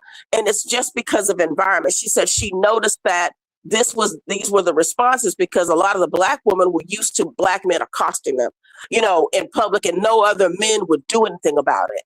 So it's kind of like environment too. So when I see some of these hardened type of women, sometimes I think about environment too. Yeah. And that's not making an excuse. This woman literally had to split up the classes. But I think in this sector, CT too, because, even if what I've noticed about, and I can say this about my fiance too, about with white men, I'll speak on this just because, him, they don't tend to degrade, even if they have bad experiences with white women, they don't tend to degrade them. They don't tend to, call them all bad, or but I've noticed because of this sector, the Black men do that to the Black women, even if they have Black women who are very much, had decent Black women in their lives, they'll just say all Black women. And so you'll have even the other men from other, races, ethnicities, they'll come over and they'll do the same thing when it comes to Black women. And that's just my opinion. And I'm not coming from a victimhood stance. It's just, I'm trying to put it all together.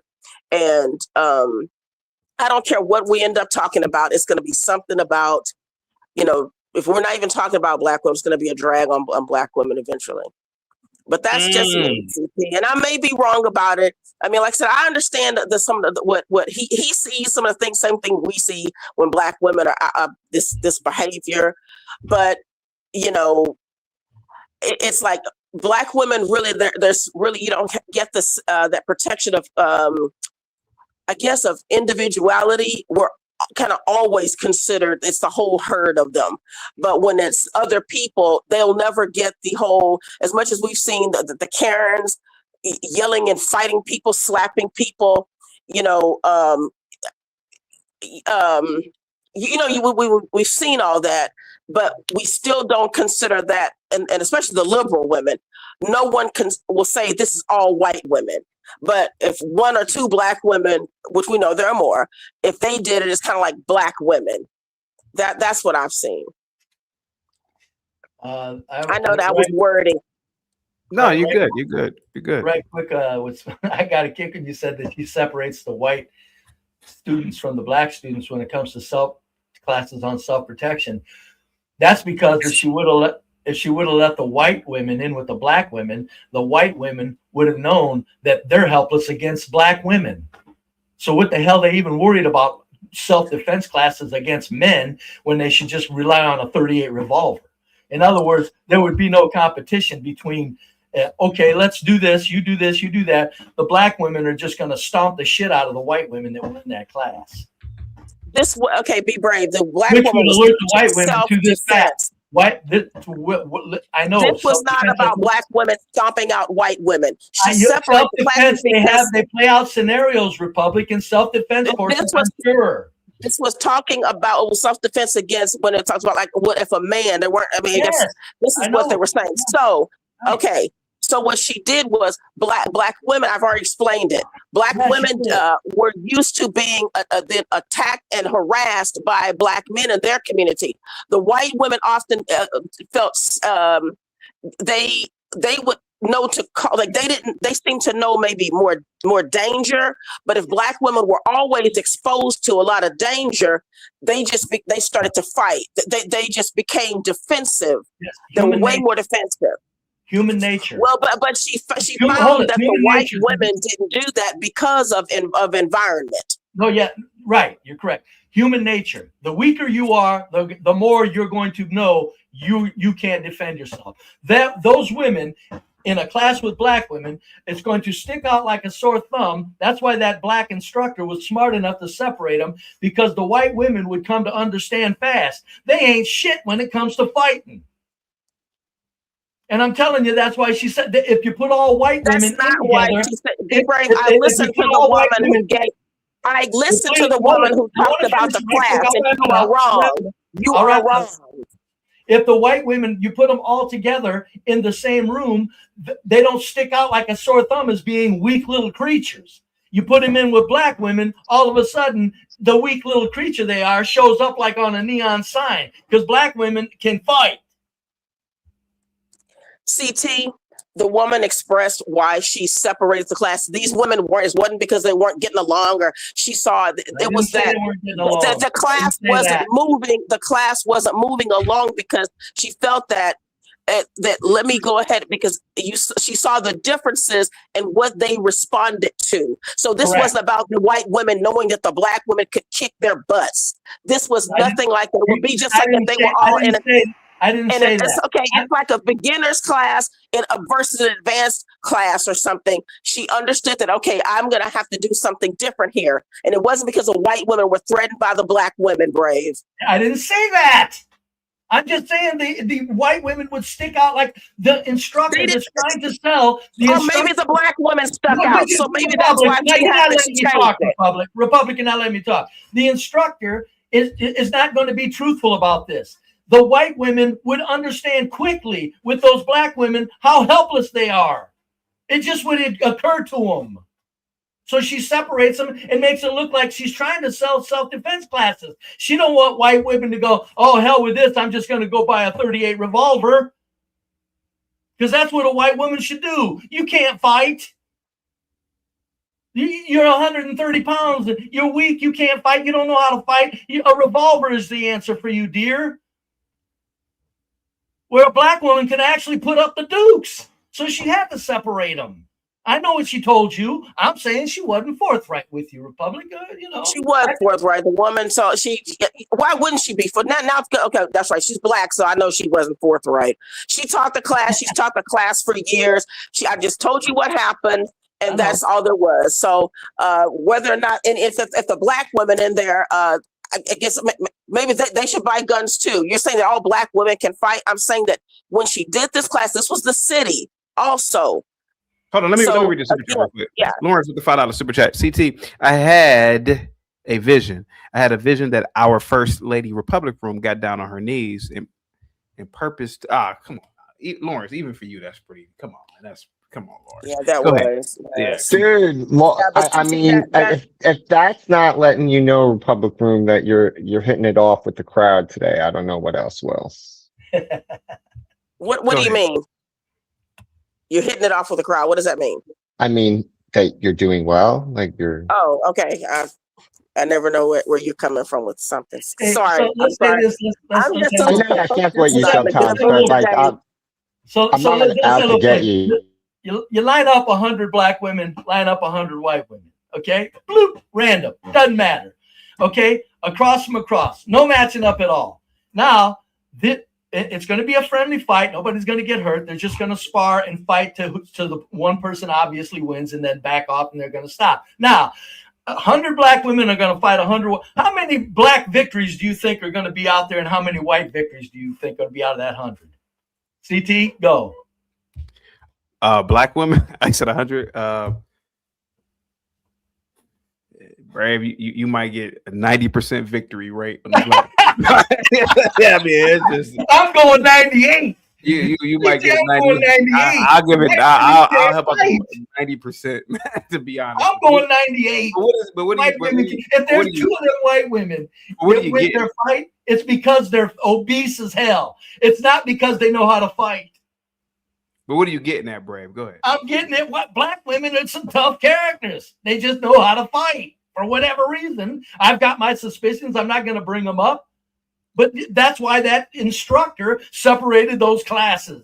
She's teaching two different levels. It wasn't about teaching. It wasn't about the actual self-defense. It was about, okay, whatever. All right, whatever. I'm telling you, PT, I'm saying that it was about the awareness, levels of awareness of the women. They had a different level of awareness. It wasn't about the fighting. Anyone can teach. You can teach the technique. But these black women obviously needed the information too, so they were in the self-defense class as well as the white women. Why do you think the black women aren't afraid of men like white women are afraid of men? Let me tell you why. Hold on, let me tell you why. I think that's the question I want to answer. Because a lot of them black women can knock a damn dude out. It's because of the environment. If they're around more, especially the city. Again, I've been places right before I moved to where we are now. I used to men were always walking up to me, and it's like, why are you walking up to me? You see, I'm by myself, and so let's say women getting cursed out, catcalled, and the men becoming aggressive. So you just have the more aggressive women if they're around men who have poor boundaries. So that's what that's about. So they learn how to fight early because of that. Remember the day JP gave an example. He said he didn't want his daughters to be he didn't want to groom them to be for white men. He said he wanted to get them around, his words. He wanted to get them around nigga shit and make sure they got into nigga shit. That they know how to put up with the black man too. He said so because he wants to be able to fight and to be ratchet. He used the word ratchet. So again, that was what when that woman told. This was years ago when she taught that class and she told us why. So again, I know you have your angle all the time with it, but it was just as simple as that. I think that there is a different awareness. There is because of the environment. So no, just like the white woman's helpless and she knows it, so that increases her awareness. Jeez. So so a black woman just by nature is not helpless because she's black. She's not helpless, so her awareness goes down. She's not worried about it because she's not helpless. If a black woman and a white woman are raised in the same environment, both same suburbs, both from great families. that black woman just knows by nature she's not helpless? No, it depends on how strong she is. Okay, so if she and the white woman both weigh the same thing, they're the same height. Now we're getting somewhere. I'm saying that black woman would have the same awareness as that white woman. You are correct. Exactly. So what we're talking about is some of those women didn't have the same level of awareness. I'm saying that instructor split them classes up for reasons she wasn't telling you, ma'am. The woman gave the reasons, and there's no reason for her to make up why. You didn't elaborate though. Yes, awareness. She did elaborate. I gave you the elaboration. She didn't elaborate. She told you why she said they were more aware. There's a reason she didn't tell you why they were more aware. She said because, again, when it comes to the situations that maybe a lot of the black women came up in, where the men are more coming up to you and wanting to attack you, and the other men wouldn't defend, they wouldn't come in to defend. So those women were used to being more aggressive because of what the environment they were in. So it was and again, but the same women also, they would know not to be out late at night. But then the white women didn't feel that there was like a danger, maybe because of where their neighborhoods were, that they could go out and they felt safe to do so. So it was just easier it wasn't about the self-defense itself, because the moves and everything were going to be the same. But it was like, okay, these women don't seem to be getting that, and these women are struggling with this. That's all it was. Super chat real quick. Kev, what's up, buddy, with the $5 super chat? Positivity says, thank you so much for the $5 super chat. There's no better feeling than running your fingers through the hair of a white queen. The fresh scent of Starbucks and avocado toast makes me smile. and they're still getting thrown into TVs and beaten up and left baby mamas too. And fresh scented bath water. Jesus Christ. Go ahead, guys. Go ahead. No, we're CT, I still stand by that, by the way. White women smell the best. One of us is a damn fool on this matter. Yeah. Thank you so much, Kev. Go ahead, Republic Room. Go ahead. I don't know. She just muted herself. Yeah, that was it. That was it? Yeah. Republic I mean, Room. I'll hang out for a little bit.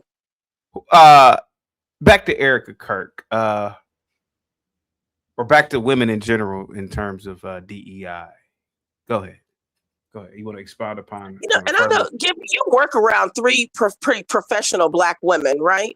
Yeah, those. Yeah, I didn't say anything. I joke. Those are really nice ladies. So they're very nice ladies.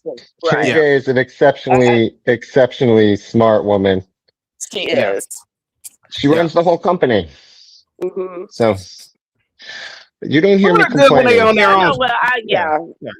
Why did you ask about? Why did you ask about? Because KJ? again, he just to kind of throw in the digs and stuff, and but he works with professional black women who these women don't.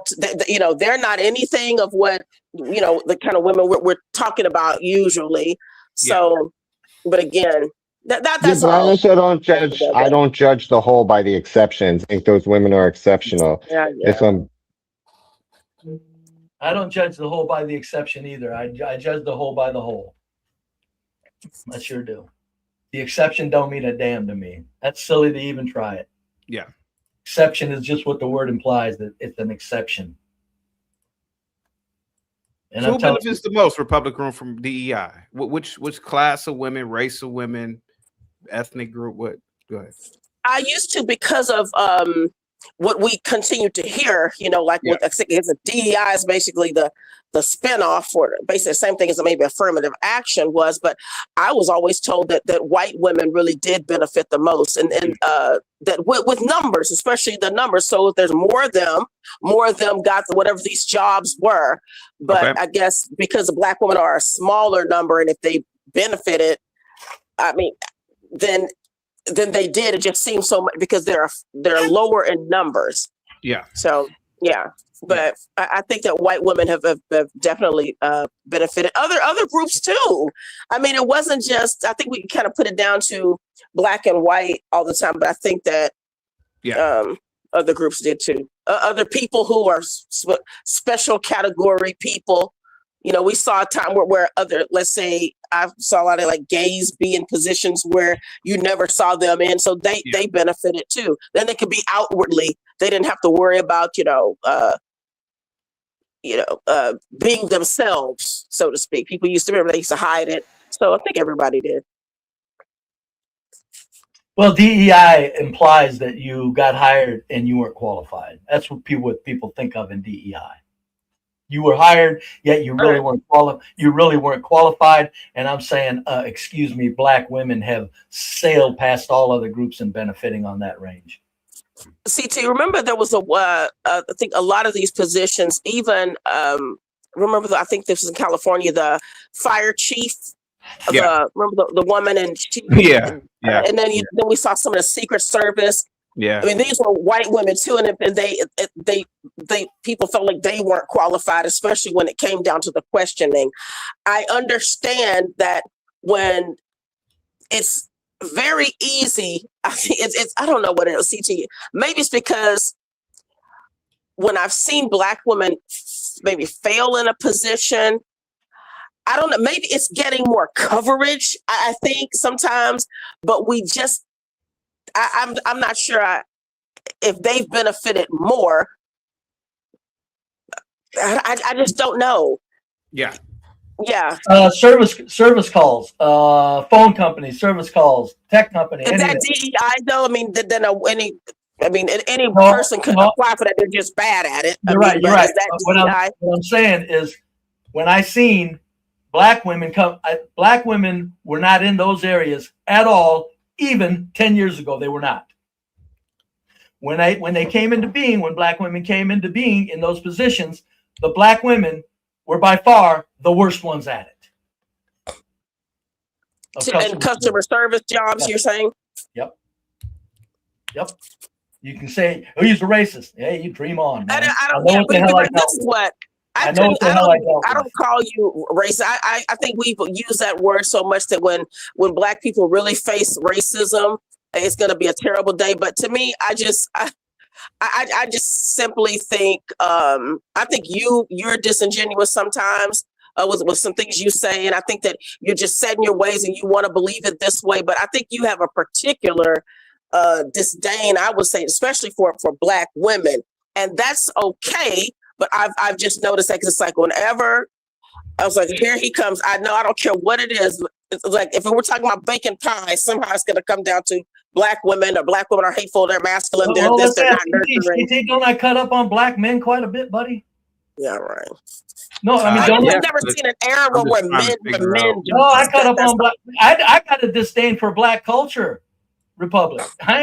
This ain't about Black women. Don't simplify it so much. I have a disdain for Black culture. I think you simplified it. Do you remember the day? Because it ain't about women. I got a disdain for Black culture, and I cut them both up. Black men and Black women. 70% of them are psychopaths. I don't say that because I'm kidding. They're nuts. See, there was a show one day where this is how bad it literally got. I was just shocked at this, because I look at prostitution, or sex work in a very different way. And I think that even in countries where it's so, I think it's dangerous. I hate that any woman has to be reduced to that, or chooses it. Reduced to it or choose it, based on whether the economy, and literally some of these cultures, it's like there's tourism, it's a part of the economy. These guys were saying literally prostitutes were more feminine than Black women, just black women, period, just Black women. Prostitutes were more feminine. It's like they couldn't, it's like even that, it was like, we're going to get them. We want to say just anything. And I'm just sitting there thinking, these women are in a position where they're high risk of diseases, high risk of unwanted pregnancy, being beaten up, having their money taken from them, just all the stuff that goes along with that. But these guys didn't even look at that. These women are more feminine than Black women. So because of all the changes and the realities of their life in a third world country, you're going to take away a very true statement from the Black man that he says these women are more feminine than even you. And so now, because I know I would certainly believe that wholeheartedly. and regardless of all the other surrounding realities. The point you is, see what I mean, CB? It's like it doesn't. It doesn't make the statement false, Republic. It doesn't make the statement false. They can't afford the women here, so the women they're paid to cater to you, and sometimes these women, they don't want to necessarily be in that position, but the point was that even these third world prostitutes are more feminine than black women, just a whole of black women, where black women are just minding their own business. These dudes have to, go over there and trick, do what you have to do because you can't afford what the women here. Apparently, even the feminine black women or the masculine ones don't want them either. Real quick, Lauren says for the $5 super chat, salute to you, Lawrence. Positivity's coming your way. Says, be brave. Tell our first lady Republic Room that you love her. And will you please stop that, Lawrence? Please stop. Thank you so much, buddy. Go ahead, guys. Go ahead. Don't worry, Republic. Placido says people are leaving, CT. Yes, and I will be leaving at 2:00 too. Go ahead, Republic Room. Go ahead. That's it. I like Ponder to go ahead and speak. I'm gonna go ahead and drive down. I don't want to be the cause of people leaving. No, Republican. I'm here because you're here. That's the only reason why I'm here. Hey, Bray. Yeah. Hey, Bray. Hey there. Ponder. Republic Room. We both know what the main issue is. Black women have a particular disdain, hatred towards other Black women, and of course, young Black girls. It's just a known experience. What's interesting is everybody else. And I've said this before, whatever issue you have with Black women, ignore them. You can move away from them. You don't even have like working with Black women. It is incredibly simple. Just get away. Most of these DEI positions are very few and far between, like the fire marshal chief, or the police chief. I mean, there are only a handful of these positions. And these positions do not grow. I mean, these are municipal positions. These are government positions. Everything else, private industry, and even the federal government to a lesser extent, which has fired, terminated, or furloughed Black women, you can get away from them. It's really easy peasy. New zip code, new job, drive away. It's like most Black women, lowest income, live in neighborhoods with the lowest, low property values. Everybody else can move away. It is much harder for Black women just off income alone. So nobody has to tolerate this. Just get away. But most people do not. They want to blame their inefficiencies, their failures on Black women, a group that does not affect you. If you seriously cannot compete with the brokest group in the United States, that's not a Black woman problem. That is a you problem. Yeah, understood. Yep. But Ponder, did you hear? I know. Maybe she probably wants to weigh in on the Erika Kirk on that. Back to Erika Kirk. Yeah. What did Erika? Honestly, I disagree with Erika calling out JD Vance for next president. I don't think it's going to be him. It's not going to be him. But what did Erika do? I like her. Leather pants. Erika was appointed to be on the Air Force Academy's board of visitors. So basically, it's an advisory board. Okay. That answers to the War Department. They basically go over that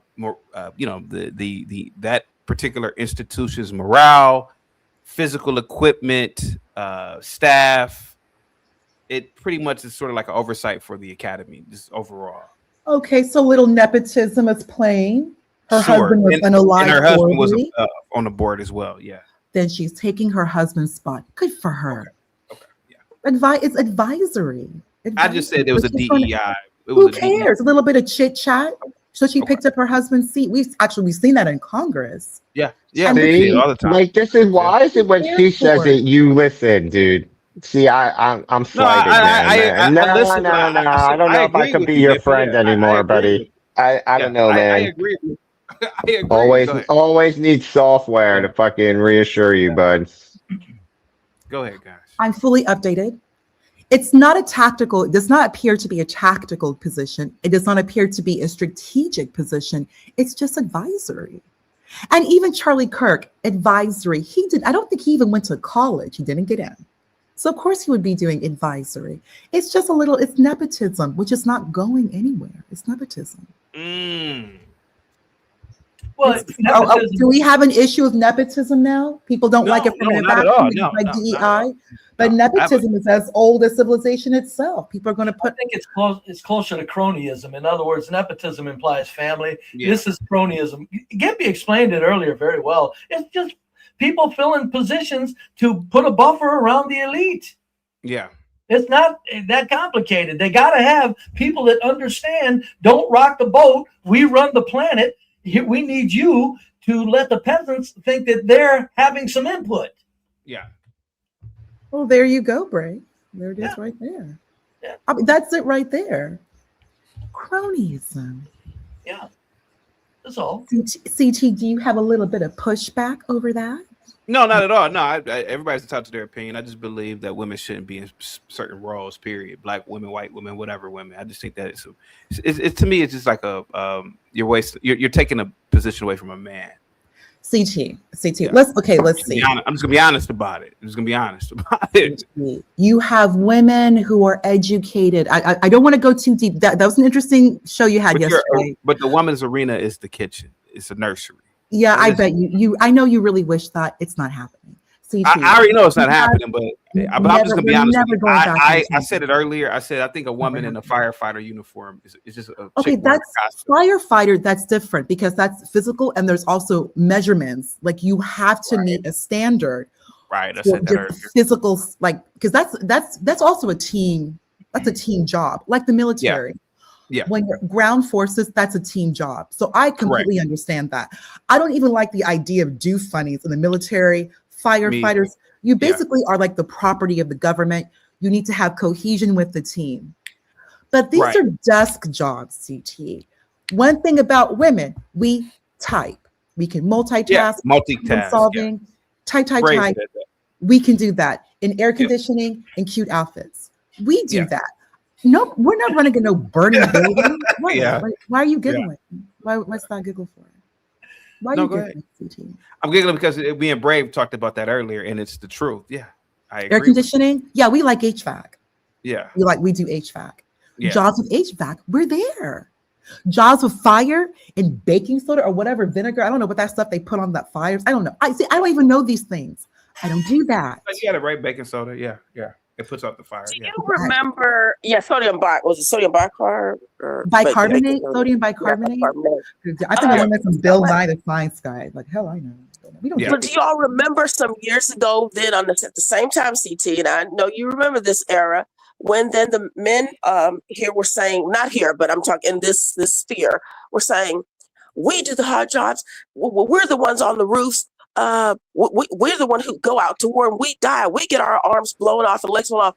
You all don't. So they were at first mad that women aren't in those positions. Then when a woman does get at them, they're like, women don't need to be in those positions. You're not qualified to be. It's like it goes all over the place with how the men are taking the types of positions that they are more suited for. Then they get mad that the women aren't the ones who do those jobs. So what's that about? No. You just misrepresented that miserably. If a man complains about a woman doing a fireman's job, he's not complaining and then complaining because she's doing it. He's complaining because she's in a position of captain or running the place. It's like, what are you doing running it? They were basically, they felt some type of way because they felt women aren't the ones being sent off to war. Women aren't doing the hard jobs. Women don't build the roads. But then if a woman is in a position where she's doing it, well, the woman shouldn't be in these roles. She should stay in a woman's place. Nobody advocated. I didn't misrepresent that one bit. Yeah, no, there were no men saying, why can't we get women in the police force? There were no men saying that. None of them. Nobody said they were, but yet when they're in these positions and they're dying in them, then they'll tell women, well, look, you're not the ones who have to do those jobs. That's right. So when a woman does do them, she doesn't belong there. They should say you can't do that job. He's not getting it. Anyway. Yes, I am getting it. You're conflating.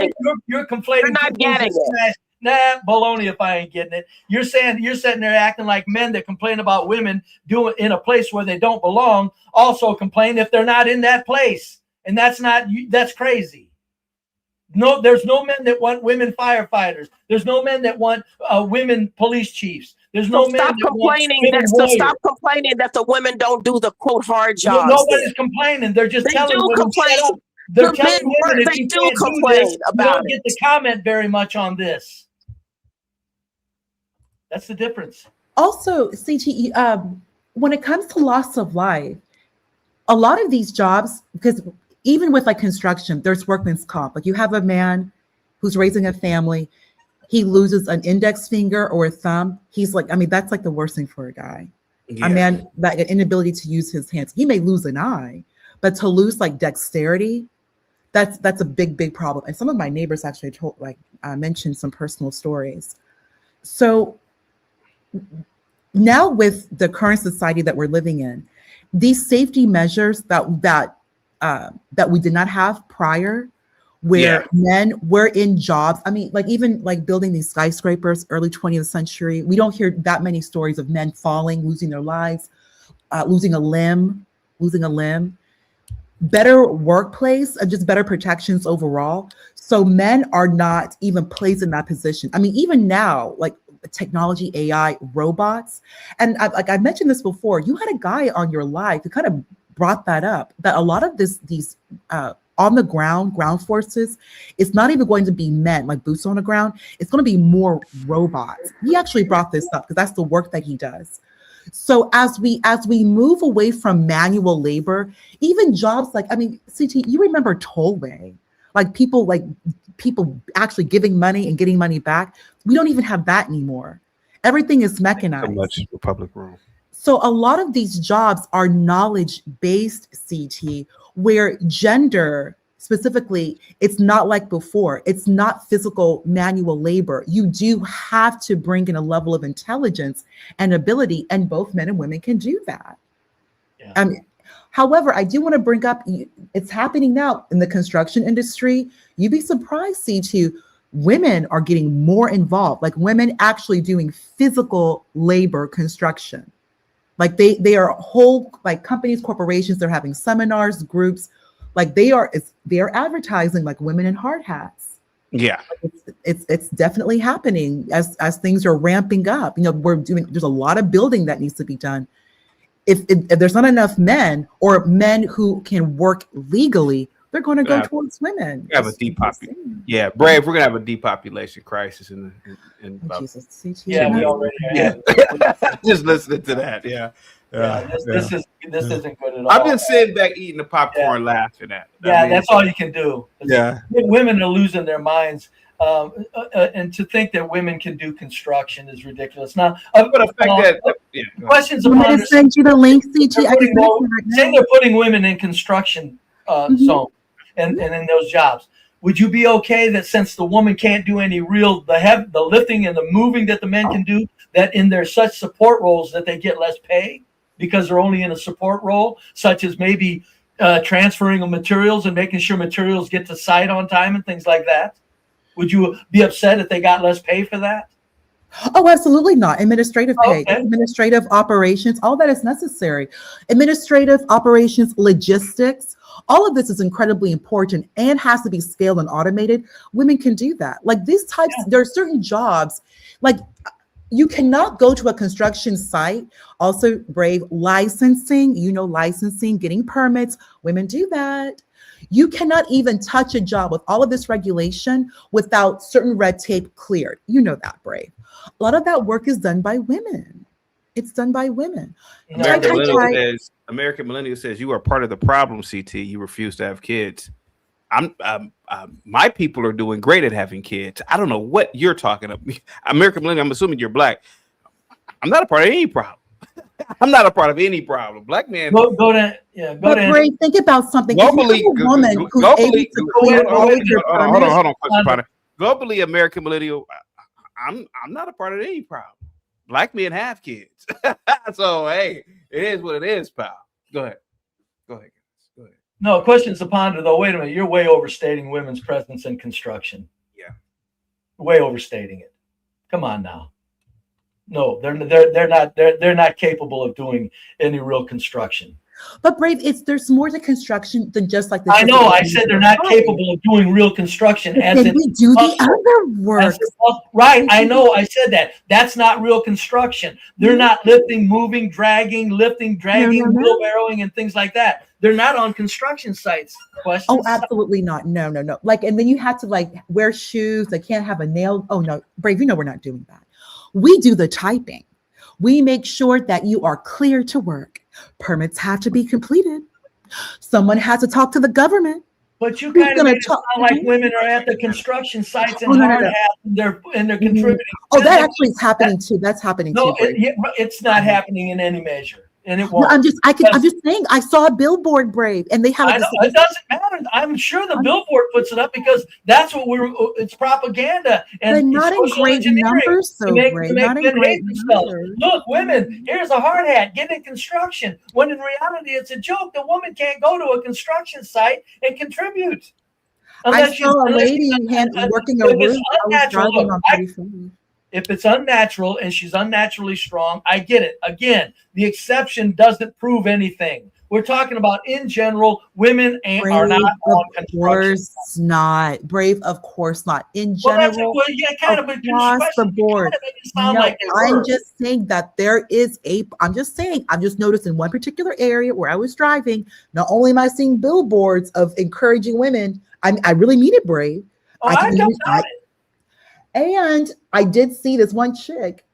She was with the hammer on that roof. It surprised me. I got you. I'm not saying there aren't exceptions. And then my first, when I moved to my home, the person who was doing my lawn was like a boyfriend, girlfriend, and it was his girl who was pushing that lawn. He was just like watching. And she had I was like, you have to tip her. Of course I tipped her. She's a young woman. I always show up. But she was with that lawnmower. She was. And it doesn't surprise me. The billboard that we're inundated with foolishness in this society. But women at construction sites in a hard hat.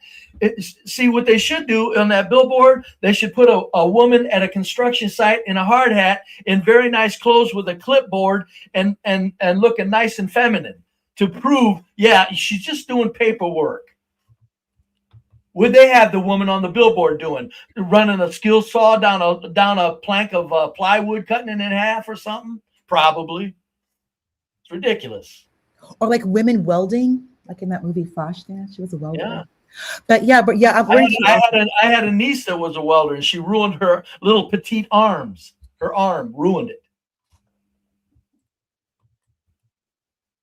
She didn't belong in welding. What she was doing. She's 140 pounds soaking wet. She belongs in the kitchen, Brave. She didn't belong on that. She ruined her arm, buddy. Her whole arm is shot to hell from doing that welding all day long. How old is she now? Huh? How old is she now? Oh, she's probably 45 now. She's not welding anymore. She got out of it. Yeah, question upon her. She was a curvy little black woman that turned lesbian. I told my sister, I said, look how beautiful she is, and she turned lesbian. That's crazy. Petty Philosophy with the $2 super chat. I've never seen a woman holding a hammer in real life. I have. I've seen white women hold hammers and actually do work. Yeah, but it's few and far between. It's few. Yeah, it ain't even that. Very, very, very, very few and far between. Very few. I mean, CT. Even the work that I do, you don't even see that many women because, for one, a lot of this work, like technology, you have to make these changes at night. Yep. So how many women, and think about something, how many women are willing to just wake up in the middle of the night and log in and visas? No visas, if Visa is down, everybody is up. Yeah. You better get up. These payment systems, your ability to log into online banking is second to none. Yeah. You cannot even wait 2 seconds. If there's latency, everybody has to wake up 24/7. So you don't even find that many women who are willing to do that type of work because it's exhausting. Ask anyone who's worked in IT, just the hours you work. That's why they get paid the way they're paid, because you have to be available at any time for any reason 24/7. And that goes all the way to a CISO. Yeah. You always have to be available. There's no such thing as like systems down. And now the government has made it even more difficult where nothing can be down. So they absolutely want more women, but the job itself can be like, it is exhausting. Like it is mentally, and then you're using your brain to solve these problems that you have no idea what's happening.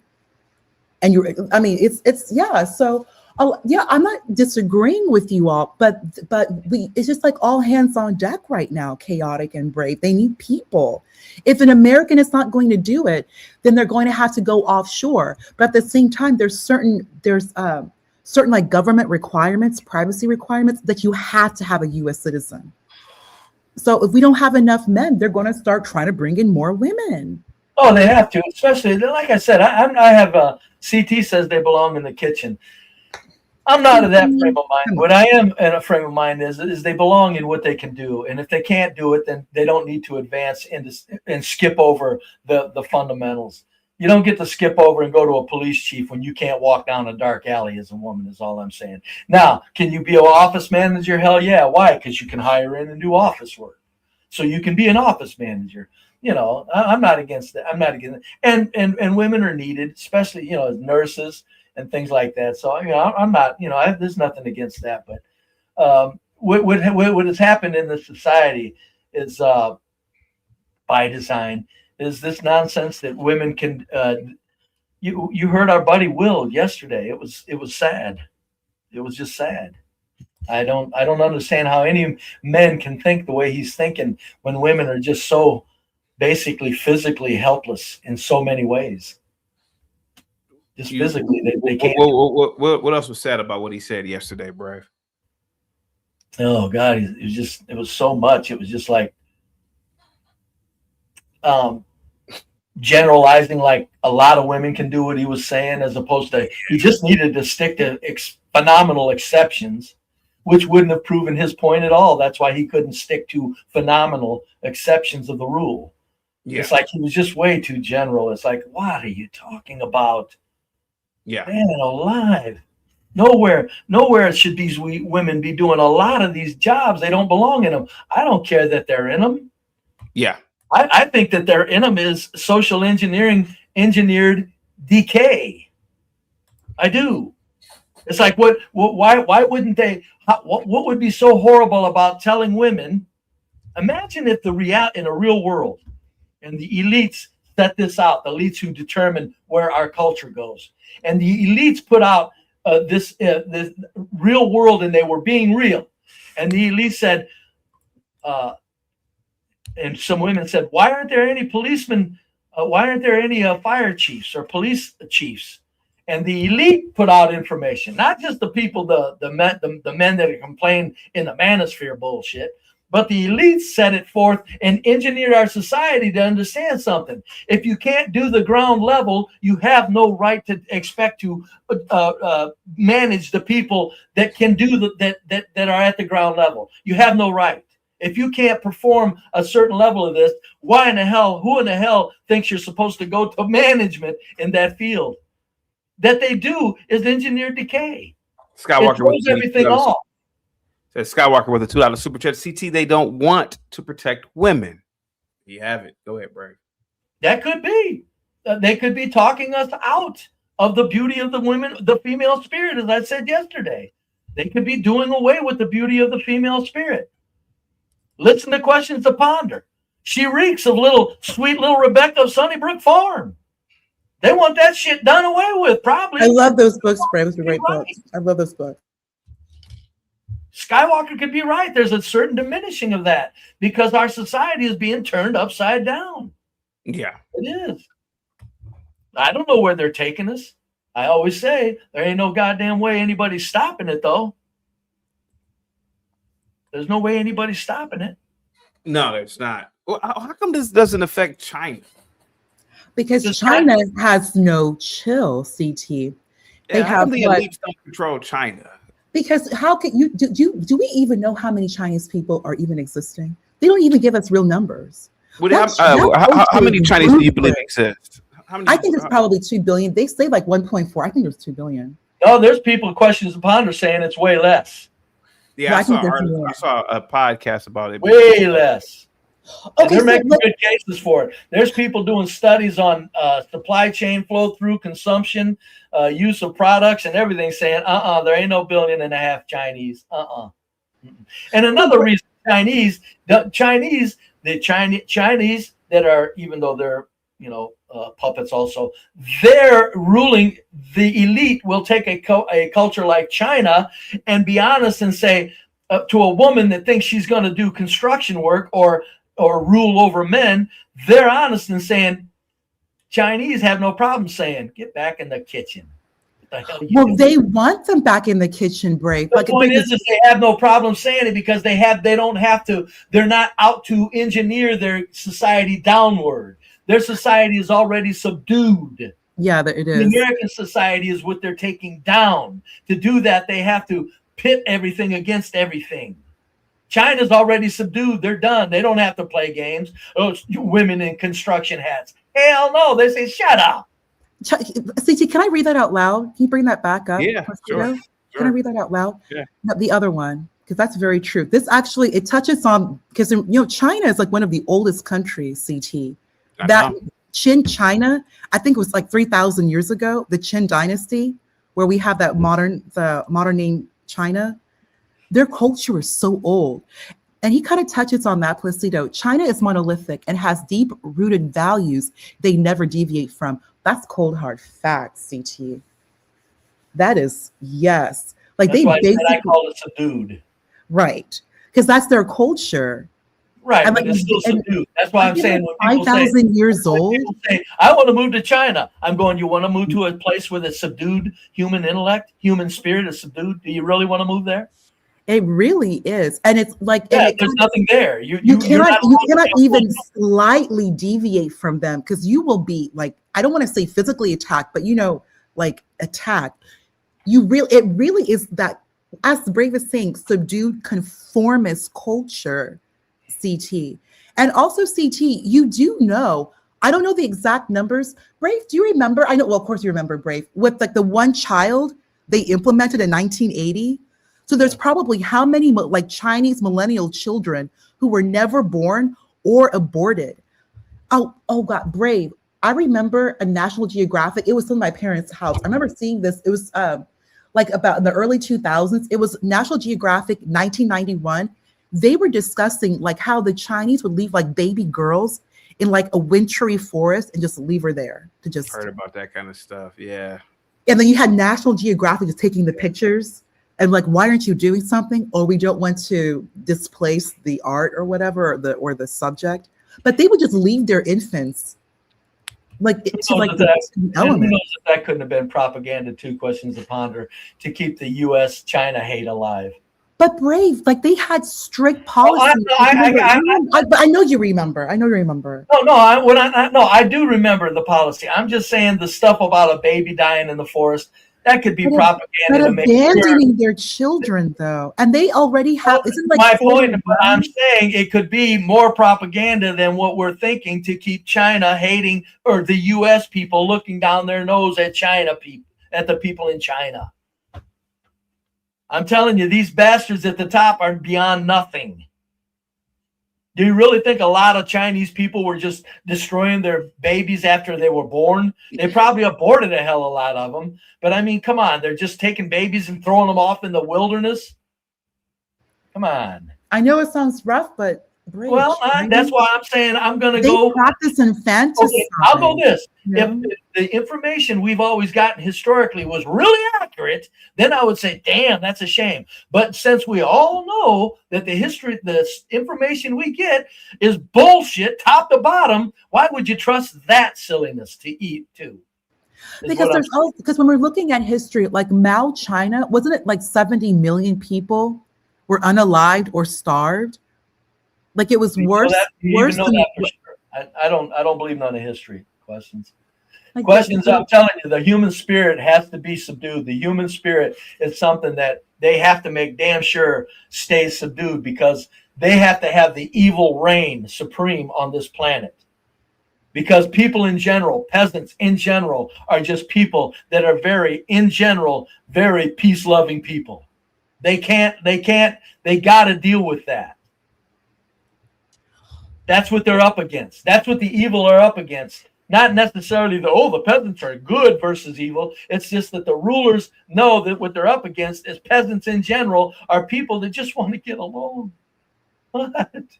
Right, with themselves and their families and every day by day. That's They have like to when you destroy say that. subdued, it makes so much sense, Brave, because China, unlike the Americas, is just one ethnicity, mainly one ethnicity, one group. I think they're like over 85% Han.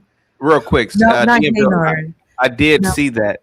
I wanted to talk about that, but I'm going to leave at 2 o'clock. Yes, So yes, I'm leaving at 2. So yeah, but yeah, I'm gonna go show up and support her. You know, I know I'm gonna show up. Yeah, running as a Republican. This is what I'm saying, and she'll get back. You know, and I was glad when Big Dog was right too. I was real happy when Big Dog was correct. I was because shocked. I said there's a chance that Jasmine Crockett could be falsely ushered into that position. Yeah. And Big Dog said there's no way the voters will allow it. So my point is the people that call the shots were just playing that role, and Big Dog was correct. Yeah. But I'm telling you, when they're taking these black women and they're putting them where they don't belong, there's a reason. Kaz, what do you think about Erika Kirk in her advisory position, this board position? Isn't that Charlie Kirk's wife? Yes.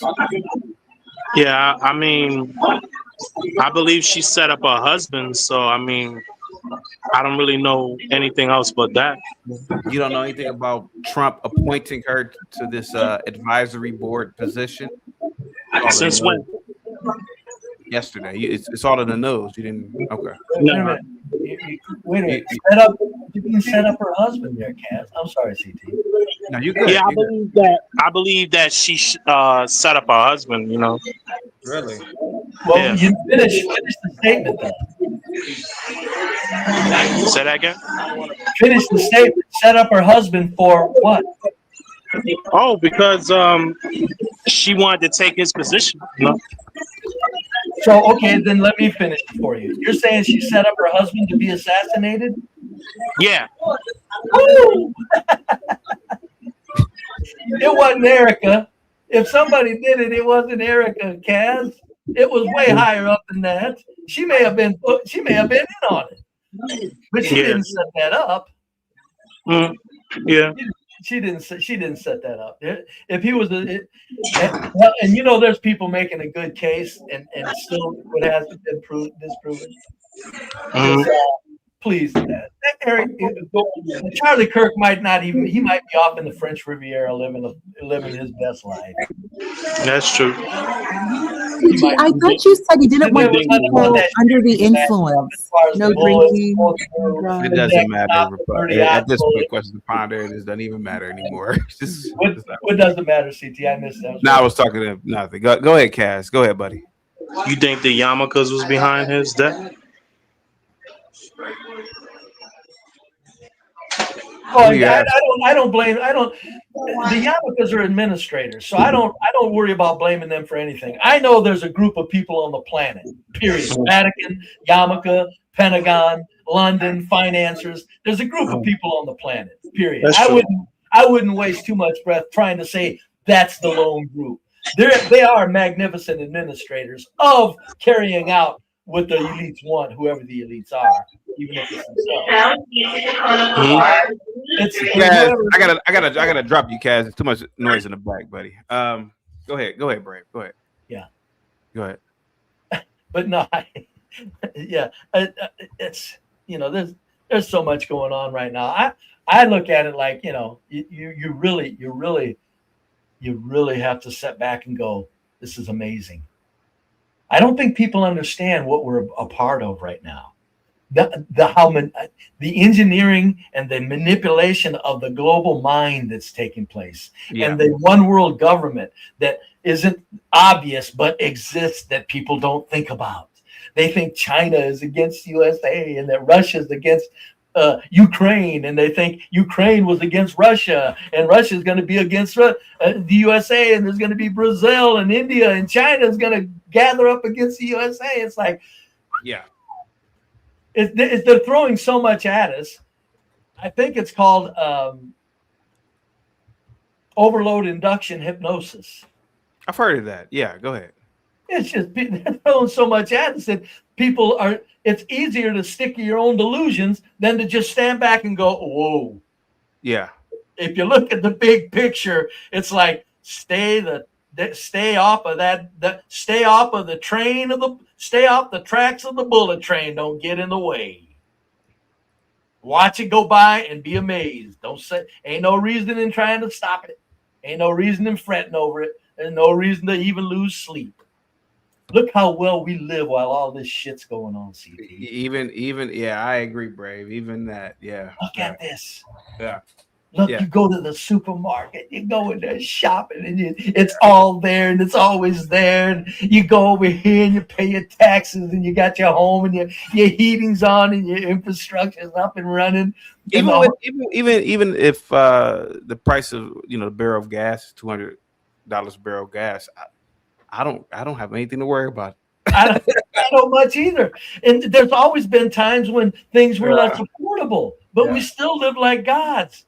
Yeah. It's the tranquility here that people, if things get a little costly, all of a sudden the stingy, filthy, non-spiritual, filthy humans don't appreciate the tranquility. Brave, where I live at, I could just hop on a train or a bus for $5. I go anywhere I want to go. Where you live, you can look out your windows or you can just walk anywhere. Yeah, that's why. Yeah, there's no lot of the stuff we hear is fear mongering, man. Yes. Oh yeah, Iran and the barrel of gas. I'm like, okay. Well, even if some of it's real, the point is how unappreciative, how sickening does that make Americans that we really aren't sitting back in amazement. We should be in amazement how comfortable we live. We should be in amazement as a society, and we're not. Ask a lot of Americans, how's things going? Shit sucks. I'm going, Jesus, good God, you got to be kidding me. It's amazing. It's amazing. Brave, nobody's extended the show. I'm going to get up out of here and enjoy All righty, Daddy-O. All right, thank you so much, Brave. All righty. See you later, man. See you, questions. I'm gonna get up out of here. Nobody's extended the show. CT, I told you guys. Cracked me the up weather when you is said beautiful. outside is Africa. I'm not gonna lie to you. That made me laugh so hard because think about something. Yeah, go ahead. A big I gotta get up out of here. Go ahead. No, for real. A big reason Africa doesn't really have to do much. Africa just chill. Africa is just chill. You have like the pygmies, they run around. Why? They have Africa. You made a good point. You wake up, I look outside, Africa. It's Africa. So the United States has turned into Africa, industrialized Africa. But when you wake up, Africa, it's easy. It's still the winter, but it's 70 where I'm at, so I'm out of here. Actually, give me I think it's like 68 where I'm at. I took a brisk walk with weights, of course, wearing my Lululemon and Beyonce's Ivy, what you call that, Ivy shirt, whatever it's called. I bought it. Why not? Spending like $70. A bunch of spandex. It's Beyonce. Why not? We can do that when you wake up and you have Africa. It's easy here. That's something that kind of goes with Brave. Brave always says every day it's Friday. Literally, if you're an African, you want to keep it real simple. I just want to wake up and just Africa. I'm not trying to work like that. On Life Only says the bus takes gas, CT. Well, where I'm at, the transit is a fixed price. It don't really matter. I don't know how it works with their budget, but I know it's that's called government, baby. That's why, I don't know how you guys could pay $1,000 a month for a car note. I haven't paid for a car in 10 years, maybe. CT, and that goes again to choice here. You can F up here, but you can learn your lessons and you have available choices for you. Well, remember what I said. The United States is more like a continent it's a continent that's a sovereign nation. We have 50 little countries. If it doesn't work out one place, you really can pack up and go somewhere else that's more affordable. If you can't live in LA, which is To live comfortable in LA, it costs money. You Yep, can and move you need a car in anywhere. LA. LA, you need a car. Oh, I've but been you're there. paying that gas, Yeah, no, you and then need you're a car. paying those payroll taxes Yeah. and the do funnies who poo everywhere. It's gross, but it is Yeah. LA. It is LA. But you can move to any one of the other 48. I'm not counting New York. That's still expensive. And Jersey, 40. So 40. Well, 46. There's 45 good states you can move to. How about 45. this question, Connor? I'll wait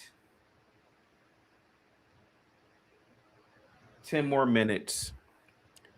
What do you think? What should be an extension for 2 more hours? What do you think should be? 2 more, okay, 1,000 bit much. But CT, you know, I love the sun. I am black. And I don't like keeping black people from the sun. We have to be in the sun. So you need to go outside, CT. You said 2 o'clock. CT, you really. I give it a chance. I give it a chance because I wanted to talk because I wanted to talk about some other topics, but it's too nice. There's so much going on, CT. But it's a lot. Also, there is CT. You're black. You got to be outside. We need sunshine. That's why I never got pandemic problem because I just stayed in the sun. I don't get sick. Vitamin D is a vitamin That's D. it. I'm black. I can just stay in this hot 110-degree weather. The sun, let that darkness. I never get sick. I if we can get to 200 Cash App or PayPal, I'll stay. That's 100 an hour. There we go. No.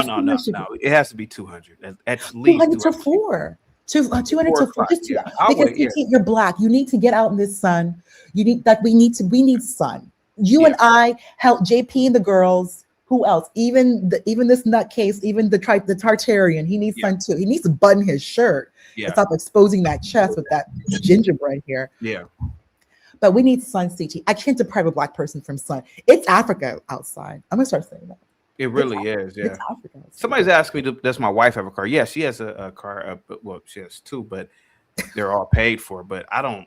I walk, and whenever I go anywhere, I walk and take public transit whenever I do stuff. Dude, CT, that's how we stay healthy. We live forever. Yeah. But yeah, there's a lot to talk about, to be honest with you, man. But Erika Kirk is fly, CT. You like her. She's cool. I mean, I don't know too. She's kind of goofy looking to me. I mean, she's cool, I guess. I don't. It would be better if Vance would marry her and stop with that heathen. I'm saying that ain't happening. I heard she's pregnant. I'm around Indians. They really do smell like curry. Like the more I'm around them, even at the gym, I'm like, yeah, damn. Like the entire, like if I'm in the locker room and they're there, I'm like, oh hell no. Like, do they not realize? Maybe there needs to be something invented, like a pill that goes through your bloodstream that cleans out your pores or whatever. Oh, don't worry. CT, that's not curry detox. CT, like if you drink. CT, if you drink more like cucumber juice, I do a lot of juicing. Green juice will filter you out, get all that the curry well, I don't want to say it's toxins, but it's a detoxifier. You got to detox the liver. Because I even heard my sister, one of my sister's peers, she is like OBGYN. Even when you birth their infants, that's curry. Like even what you eat, like it's like the womb, like it all. Yeah, it's curry. But I mean, understandable. While I said, CT, do you like riding bikes? Yes, I do actually. I actually want to buy another bike and start riding again. Let me see. Yeah, I actually want to do that. Now, I've never ridden or rode an electric scooter. Never rode one. No, never. Guys, get the like work for you. They do the work for you. You need to start cycling, CT. You'd be a great cyclist. I would be. Yeah, that's what I want to do. Yeah, because I want to do a triathlon one day, and cycling is a part of it. Yeah. CT, can we talk white girl news? I have to bring this up. Yeah, for the last 6 minutes, and I'm out of here, and I'll be back. Okay. Tomorrow. Yeah, go ahead. I don't know if you have seen it, Moxie. I definitely want to get your feedback on this. So they have that movie about JFK Jr. and his wife, Carolyn Bessette. They're saying it's a complete travesty. It's just Megyn Kelly. It's called Love Story. It's on Hulu. Love Story. So it's like the love story of JFK Jr. and Carolyn Bessette. Okay. And the people aren't liking it. Like the actor doesn't look. I mean, CT, you remember JFK Jr. was handsome. Yeah, he's a good-looking guy. Yeah, very, very handsome. And he dated the actress Daryl Hannah for like 6-7 years, and he was kind of like holding her on. And then he finally married Carolyn Bissett. Beautiful wedding. It was at the AME church. yeah. Beautiful wedding. You know, Black people love just JFK. Right. I have my opinions on what happened to him. I have my opinions. But the movie is just, and the guy who's directing it, Ryan Murphy, he really is he's a misogynist. He's a do funny misogynist. They don't like women. And he's just really it's just not happening. And he's bringing up things about both of their private lives you really don't need to bring up, like things that are kind of embarrassing. Things I heard when I was in college about her, but you don't bring this up when you're trying to write a movie that's supposed to be based on the love story of she and her husband. And they both came to a horrible, horrible, tragic end. Yeah, they did. Imagine, CT, you're in a plane and then you descend at like rapid speed into like water. That's why I don't like getting on like small planes like that. When I went skydiving, I got into the Cessna and I said, "Oh God!" I think that's what he passed away in, was a Cessna. I think so. Cessna, yeah, real small, kind of janky when you get inside. I'm like, "Oh, here we go." Yeah. Yeah, CT. Think of it also, and then like a few years later, what happened to Aaliyah? Like these little planes, and you don't really know if the pilot has their hours. Like these little planes, they're not like really. Yeah. That's what happened. And he didn't even really have flight hours like that, from what I was told. But it's just so sad all around. I just can't believe after all these years, we still have these we haven't really developed any other type of flying method or something, or transportation method. Mama Carol says it's time to rant about the lack of likes. Oh, it's no problem, Mama Carol. I'm just going to end this live stream anyway. It don't even matter. Remember the Concorde? There was the Concorde. And we're not going to have until they figure out this oil issue. We're not going to have. I don't know why they discontinued it. I mean, it was only one It's crash. expensive, CT. It is super expensive, but it's super fast. I wish they would be able to fly over. So they were banned from flying over Europe and America because it causes a destruction of crops and but because of that's why it can only fly over the ocean. But had it could fly over the land, you could go probably from Cali to France in 3 hours. Yeah, that was what's so awesome about it. Like no more 2-3 hours. So awesome. Yeah, but they let that go. And now we're having like oil issues. Look up CHIPPing. You should see what's going on with the CT. There's a lot going on with oil. There is. You need to tell your compadre, his uncles need to figure this out. I keep saying it over and over. America is the stupidest country I've ever seen, man, because how's the country stupid? All of this what do we call it in America? Urban sprawl and parking lots everywhere and no walkable cities. Hey man, so when people complain about oil, I mean, the price of gas. Hey man, price of gas should be $10 an hour because this is America. This is what we wanted in America. Now, me personally, I live in a walking community, so I don't give a shit. I don't care. I don't give a shit. So that's not feasible for everybody, though. Like you have to keep in mind, like the United States is Europe, but even better. Like the country is a continent. Well. What I mean is that the United States is really huge. Better than Europe. You've been to Europe, right? Okay, but Europe is just like they're walking people, and they're smaller, and their cars are smaller. We're big people. We have highways. We got things to do. Yeah, but our highways, what are off our highways? McDonald's, Burger King. Yeah, but people like every generation is taller and bigger. Like we're big people. Americans are big people. We can't be these little. Yeah, but America doesn't have, I mean, don't get me wrong. I mean, driving through America, you see some of the most beautiful. CT, it's incredible. Where Aaron C is at, Utah. Have you been over there? Utah is unbelievable. CT, you will be shocked at the beauty of this state. Like he's living the life. And that's just Utah.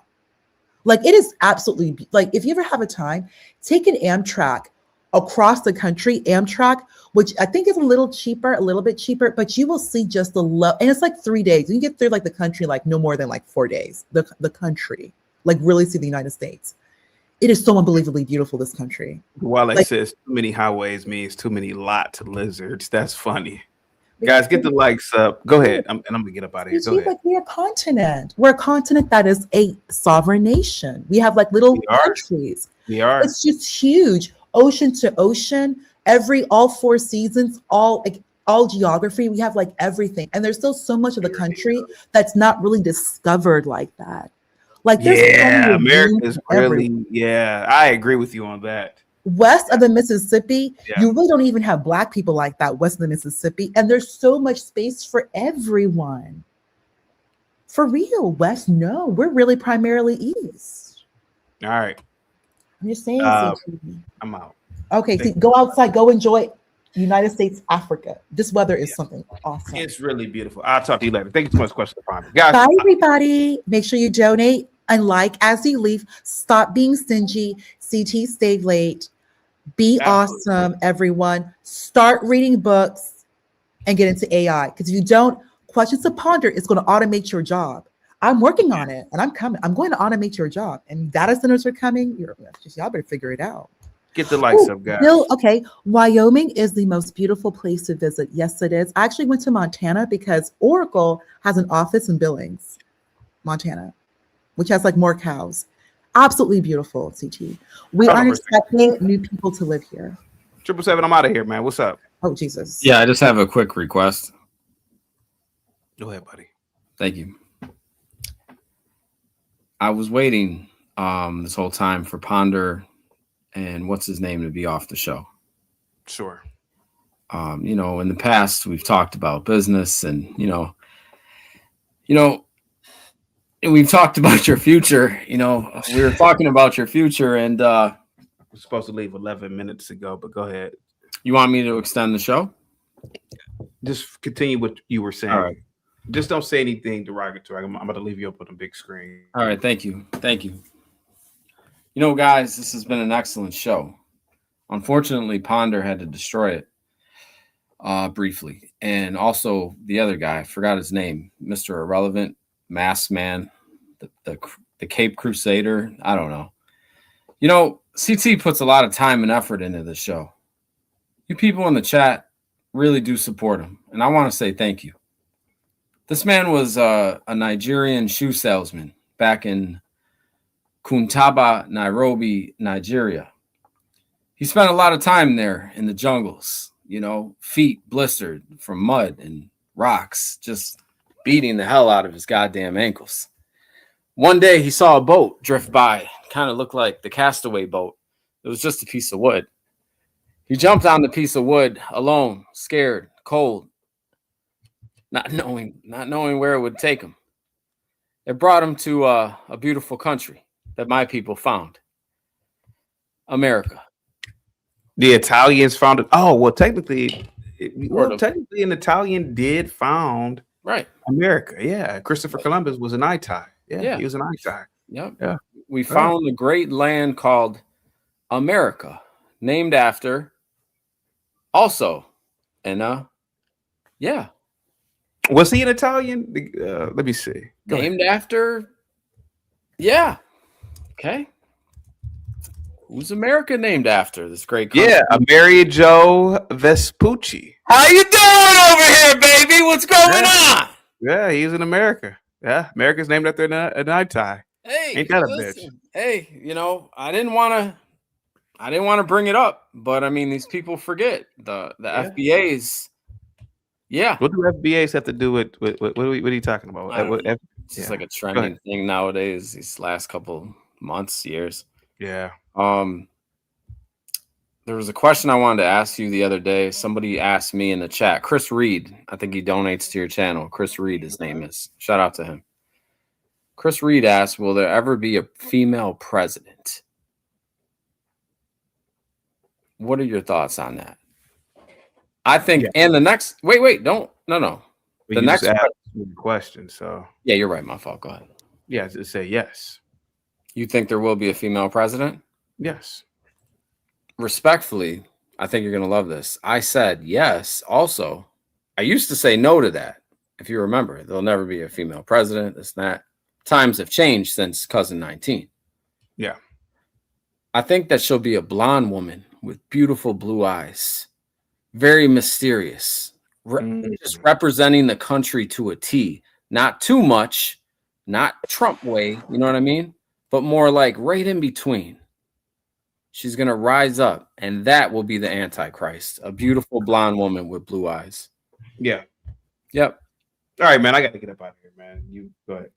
And hopefully, I also think that it's going to be Barack. It might be Barack for the next president, by the way. I think he's pushing back into presidency. If you watch his movements. Yeah. Yeah. I think that's illegal. You can't serve 3 terms, but all right. Should. I mean, wait, no. Oh, should. You can't? No, you can't. You can only serve 2. No. Consecutive, you can't. No, it's only 2. 2 is a limit. I wonder why that is. Yeah. As long as he's not gay. Well, I mean, you don't want to have people who it seems like too much power. Too much control. Too much control, yeah. Would you leave the country if there was a gay president? No, I wouldn't. I wouldn't. No, I don't like do funnies in power, right. But we've had a lot of do funnies that have been exceptional inventors. It was a do funny who invented the atomic bomb. Okay. But I wouldn't leave the country. No. Yeah, I wouldn't leave the country if a woman was the president. No. The atomic bomb. Do you think that was one of his sex positions when he was a power bottom getting pounded? Well, believe it or not, if I'm not mistaken, there is a sex position. No, don't do that. Named the atomic bomb. Yeah. For the do funnies or for the regular people? I just think for regular people. Okay. Have you ever look it up? Go ahead. The atomic bomb. I wonder if that's when you run across the room and try to land in the. Yeah. Yeah. You think that could be it? That could, if you were to create one for back when in your single days, I would create sex position, the chaotic truth. The chaotic truth. Mm-hmm. Yeah, it's kind of fire. Are you selling merch anytime soon? Because I think I've been selling your merch. Me and Shauna have been talking about it. I've been selling your merch on the side.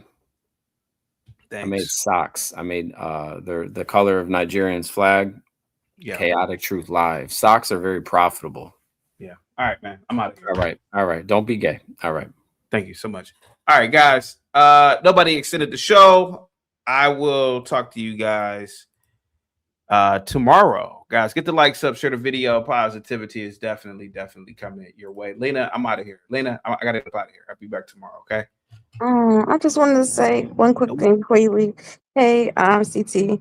Hope you enjoy your day though. But I thought we started this month. Can we do a show where we talk about call in what you like about women, like how you did Black people? Because this is Women's History Month. Oh, this is Women's History Month. History Month is this month. Yeah, we should have women call in and say what you like about women. Okay, that's not a bad idea.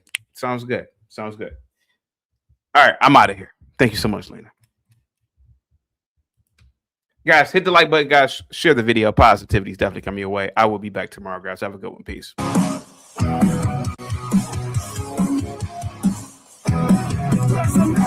Chaotic truth, beats fire words, inflames the air. Flash and burn like acid rain.